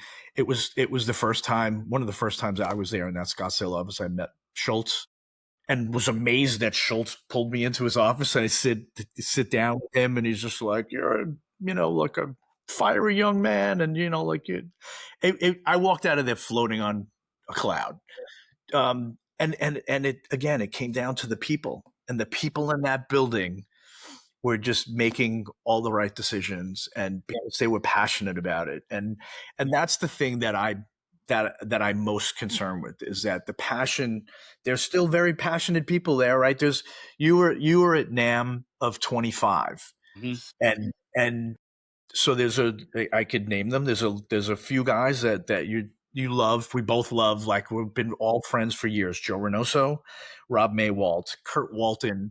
Like, you walked in the room and Kurt looked at you like you might as well have been like Taylor Swift or somebody. Like you're just like enamored, and we all are. And I remember you saying, like, I'm a little uncomfortable being in this room. It was just like, being in this room, like you made this room. The reason this room is here with like 2,000 custom shop guitars in it is because all the work that you put in 30 years ago. The um the reason why I was uncomfortable, and I was uncomfortable at that NAMM show because I hadn't been to a NAMM show in a long time, but I was getting stopped in the aisles, and people talking to me, and and wanting to say hi or meet me or whatever it was. And but when I went up to Fender that day, and you were there, when I went up to that Fender booth, and I went up to the thing to go inside, there were people crying, and that made me uncomfortable because I don't I I'm kind of a humble guy, and I don't like that kind of attention, a lot. And so it kind of freaks me out, some of that stuff. I understand where it comes from. Um, but it does make me uncomfortable, and being in that room, that's what made me uncomfortable, is uh but I having think the people that were the yeah, emotional impact from people and response. That is what made me uncomfortable. And you know d- later on, uh and this is really kind of what, because at that point I had been talking to Grover about making a guitar with him, and getting back into doing something, but it really it wasn't really high on the priority list. But at that NAMM show, I went into the bathroom, and I was standing in line to wash my hands. As you know, at NAMM, it's packed. I'm standing in line to wash my hands, and there's a guy next to me, and he looks at me and he goes, "You're Mike Eldred, aren't you?" And I go, "Yeah." And he goes, "I have 2 of your guitars." And he goes, "And they're great. They're amazing." And I'm like, "Oh, well, thanks. I appreciate that." The guy in front of him turns around and says, "I have 3 of your guitars." And I go, "Well, I'd shake your hand, but I gotta wash my hands," you know? And and that moment right there is what really kind of hit the switch and made me say, "Well, I think I'm gonna make some guitars. I don't wanna make a lot. I want to make some and just do it, get back. I wanna make a couple of guitars and see how it goes." Those 2 guys, I told that story on the internet. Those 2 guys reached out to me, and one guy's name's Dave, and the other guy's name's, Gabe, and I sent them T-shirts. I thanked them because they really were the the primer to get El Cabron going and doing all that stuff. But the other thing that I wanted to say, getting back to the Fender thing, is I think that, like you said, there's some decisions that are made in the board level that maybe, or the upper end, that maybe not be the best interest for the guitar, for the company or the guitar community. I don't know. But that's their decision. That's not my decisions. And at the end of the day, and this is what I tell everybody this, at the end of the day, as much as Charvel is, Fender is part of my family, and it's part of my heritage, and it's part of who I am, and that won't go away until to the day I die. And so I only want the best for Fender, and uh, I want to see Fender succeed. I think that it's such a great brand. Bill Carson was a really good friend of mine, and I still talk to Susan Carson, his widow, and George Fullerton. Again, as you know, he was a good friend of mine. Abby is still a great friend of mine, and the people from Fender, you know, and Schultz, he was a good guy to me, and we had great conversations, and so I just want the best for Fender. Yeah, and as I do, and I guess because we're so passionate with the guitars and passionate with the brand, that when we see these missteps happen in front of us, just it's so upsetting. I mean, the the day that basically Mayer was pushed out, like, could you call it pushed out, like, or just like they just weren't working with him? Well, I They don't just think it was pushed out. I mean, and it's funny because I never talked about this at all since I left, and then John did that Guitar World interview, and he kind of just spilled it all out, and that was I was shocked because John and I would talk about things, and other people who knew would talk about things, but I was shocked to see him put that in print like that, and I think, it did nothing help, but it did nothing but help me for sure. Because, but like, I think 2 days after that article hit, then the Lainey Wilson track hit, and then the next thing you know, I'm I'm leaning into things a little harder, and but anyways, I mean, I was at the dinner in New York with the some of the Fender people with John, because John and I had talked about what he wanted to do, and we went to and had this dinner in New York with some of the Fender upper echelon, and kind of explained things, and everybody was kind of like, "Yeah, yeah, yeah," and then a month or two later, everybody was like, "Yeah, maybe not." They started putting water in the milk. It's like, that's not.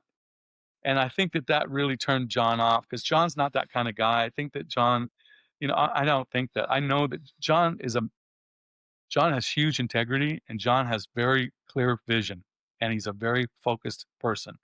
And so I think that that kind of derailed things a little bit. And then sure. shortly after that is when they let me go. And when they let me go, that was it. And that really, John was pissed, and that was Yeah, we all were. it. We all were. Yeah, and it's these missteps, like, and I don't know what it means from a life perspective. I feel like the challenges in your life would make you who you are. Yeah, sure. and if nothing ever came up that was bad or terrible, you just go to the beach every day, I suppose. But like it's the challenges in your life that make you who you are. So for whatever reason that had to happen, but certainly John leaving or making that decision after like just moments after you were gone was sort of just like a big F you to them, and felt good for me, who's a complete outsider. I just kind of watched the whole thing unfold from the sidelines, Well, Um, it was flattering for me too, and like I said, look, it's funny. I think on his birthday one year, I posted a picture of John and I sitting uh, next to a campfire playing acoustic guitars, and I said, you people, most of you people see a pop star. You know, what I see is one of the deepest friends that I've ever had, and it's not because of what happened with Fender or anything else. The day my dad died, uh, you know, John Mayer sent a bouquet of flowers to the funeral, um, and with a handwritten note. And I didn't. Who does that? You know, and that's the kind of guy he is. I went camping. This is where this picture came from. I went camping. I go camping every year with a group of about 4 families, and we went camping. And I was talking to John about it because we talk all the time. And he's like, what do you, oh, I'm going camping. I'm going to be down in, Santa Barbara and all this stuff. And he goes, oh, where? And I told him and stuff. And he goes, I want to go. I just bought a camper. I go, really? He goes, yeah. He bought this camper. Get this. He bought this side note. He bought this camper because he was going to go start playing. He goes, I'm going to start playing guitar with the Grateful Dead guys. I go, really? He goes, yeah. I goes, I love the Grateful Dead. I go, oh, cool. And so he bought this camper and he drove it out to San Francisco, wherever they rehearse at, and he parked it next to the rehearsal place and he lived there. And every day he just went and he immersed himself into it. But anyways, he goes, I got a camper. I want to go camping with you guys. I'm like, okay. So he shows up and, it's John Mayer walking through the campground, and, it's like at night we wrote a bunch of kids all sit around a campfire because all my daughter's friends all play guitar. And so they all write music. And so they're all sitting around this campfire and they're passing guitars around and they're singing original songs. And John's just sitting there next to me watching this, blown away that all these kids are writing these songs like this. And he's just watching this. And, we go back and forth and stuff. And then, everybody's kind of done and stuff. John picks up the guitar and he goes, can I play some songs for you guys? They're new songs. And everybody just sits there. And John like went through and played like 4 or 5 songs off Continuum wow. that weren't out yet. Yeah. And it was just like, what the heck? There's so many things about we could talk about him for a while, but Yeah. it's one of the things that's always fascinating with me with him and his guitar playing and is really I guess because he's such an intelligent guy, his songwriting is really deep, and I know he's a huge Stevie Ray fan, and for good reason. Stevie Ray was Stevie Ray, right? But in and he'll never admit to this, and but I, I think he surpassed Stevie a long time ago. Like I mean, obviously Stevie had a window of time, but I listen to some of those solos on some of these records that are just gravity. The guitar solo in Gravity is just, it's back to that. Um, I think I had read an interview somewhere where I think it was Jeff Beck was talking about Brian May, and the thing that he learned about Brian May, and we all do, is that you could sing every one of those guitar solos, like from Bohemian Rhapsody to Killer Queen to whatever it is. They're just so good, and they're just so musical, and John took all of that Stevie Ray sauce and combined it with his smarts along with his songwriting ability, and it's just really other level. Yeah. But the thing, He's quietly a customer here. We're thankful for that. He's yeah, just I'm a fan. yeah, yeah. I mean, the thing that I learned about John and his playing is that he's such a great guitar player. Not, I mean, like when I the first time I met John, my wife was into it was that first record, and and so he was going to come down to the custom shop, and it's like I wasn't I heard the songs, they were great songs, but I wasn't like, I wasn't driving around playing, Your Body Is a Wonderland, you know? I'm just not that guy, and but my wife is, and and, but he's such an amazing musician and a guitar player, and then once I saw how he played guitar, once we became friends and I saw how he played guitar, and then played guitar with him, it was just like, "Dude, this is like." And then he did the trio record, and it was like, "Holy crap." You know, I think that's to me, that's one of the biggest flexes in guitardom, is that John Mayer trio record. That was like, "Oh, yeah, by the way," boom, you know, he just smashed everybody. It was just like, and then when I saw them at Crossroads, that video that you see at Crossroads, and it's in Chicago, and it's Steve Jordan, Pino Palladino, and John, and I was there, and I watched them walk on stage, and I stood on the side of the stage and watched that performance. It blew my mind, and I had already seen John, and we were already friends, and I had already seen him play a million times. Those guys got up there and beat ass. They just killed it.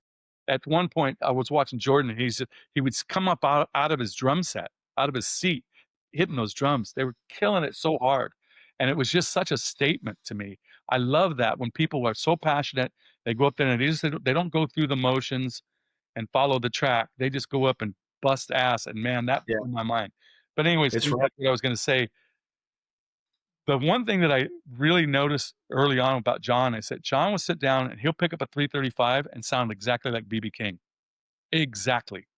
And then I was at John's apartment one time in New York, and John picked up I think it was an 8-string guitar, and he sat down and, uh, you know, he's playing all kinds of stuff that was like, "What the hell's that now?" You know? And, you know, he's such a great player all the way around, and the Hendrix thing, well, I remember seeing him play one night at the Viper Room, and he did a Hendrix medley, and I walked out of there and I said, "Alls I picture is a bunch of girls the next day going out to Tower Records and buying Bold as Love." 'Cause he just completely, you know, Sure. presented that in a manner that it was Jimi Hendrix. It sounded killer. Yeah. So, yeah. What a talent, and thankfully he's out there doing it, and he's one of the people that are, you know, keeping it alive right now. I feel, because the guitar is in a weird, kind of a weird moment. I think. Yeah. There- Yeah, there are people like John that are doing it, and but the Guitar Hero has morphed over time, you know. And then there's this whole other. I mean, you and I could talk about this forever, but there's the whole Instagram thing too, with these kids that are sitting on their beds in their bedrooms, just like playing, you know, just light speed and just like another level. But you know, there's no band. Yeah. There's just a guitar player, Yeah, yeah, like yeah.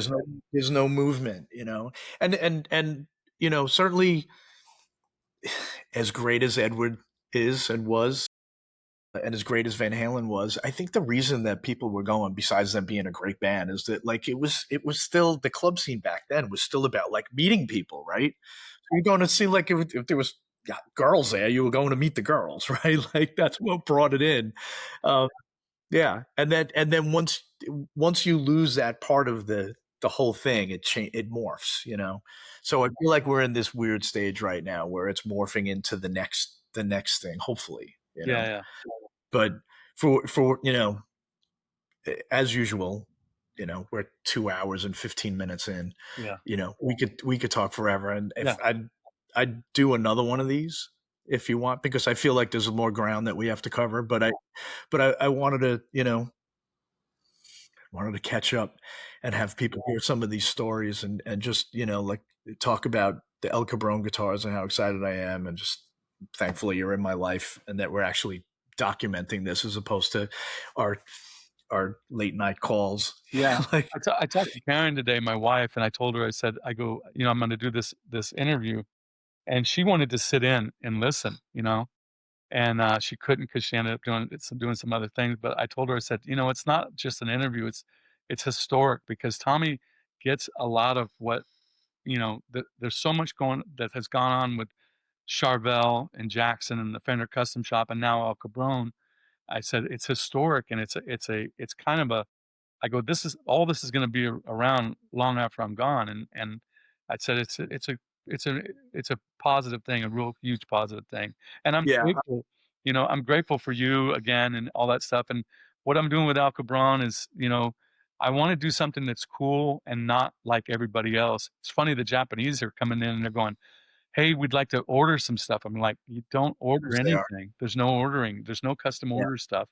And people are put off by that, and not put off, but it's hard for them to grasp the concept where it's 5 at a time, they're all different, and, they're all collectible. One guy asked me, he goes, "Are they serialized?" I said, They have a date on the butt, that's it."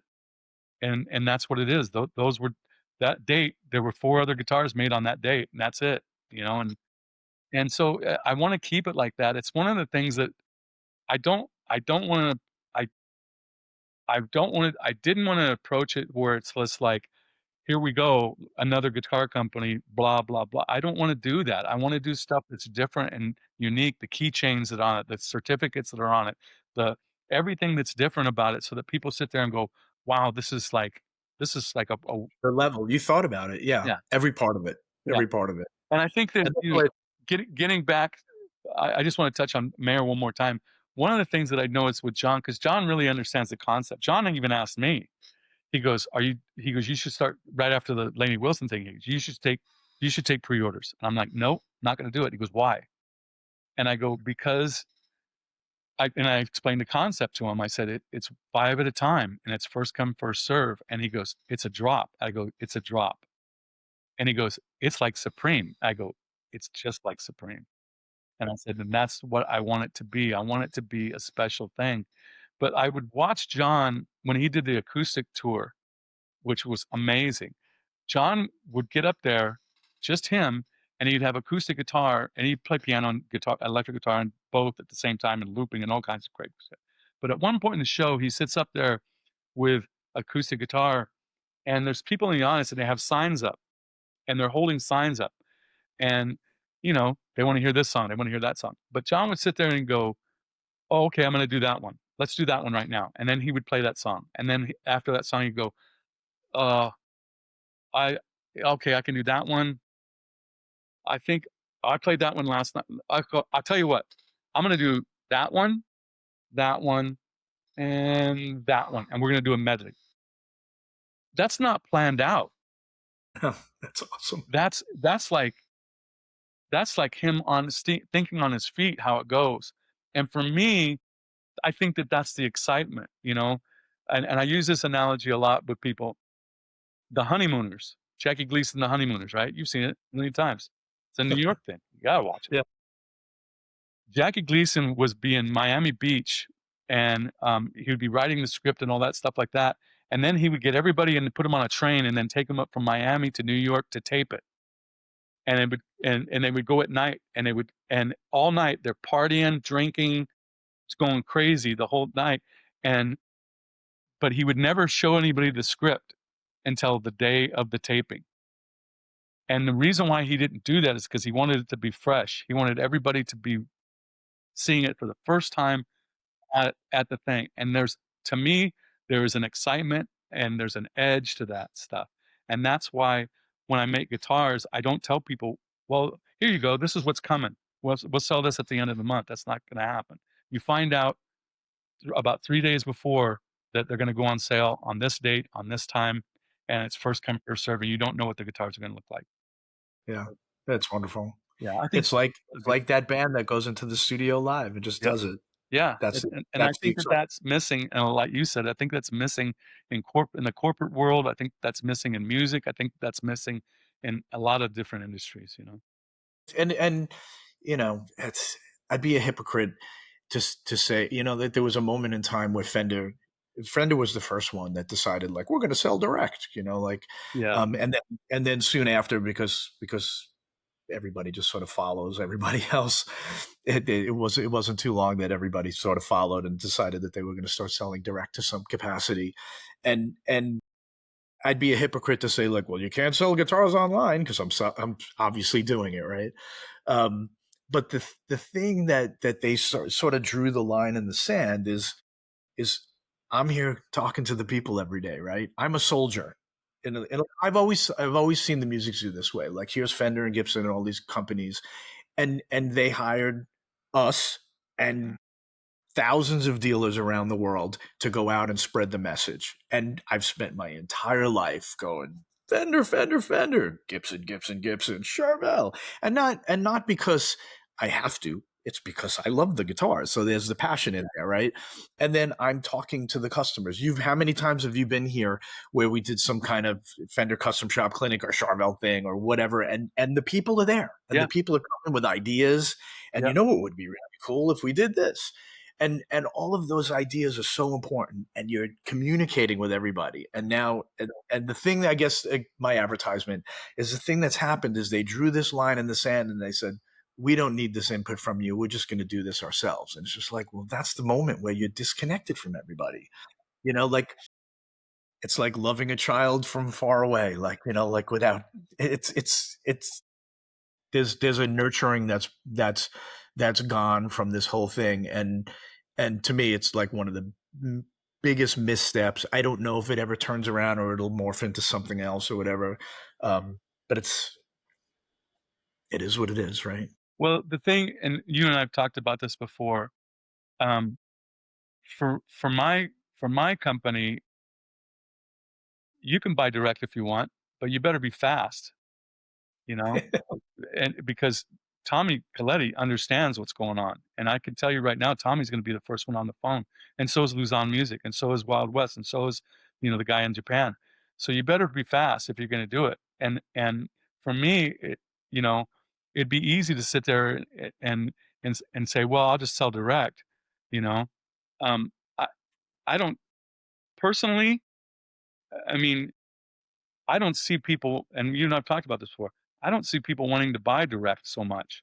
I see people wanting to have some type of experience.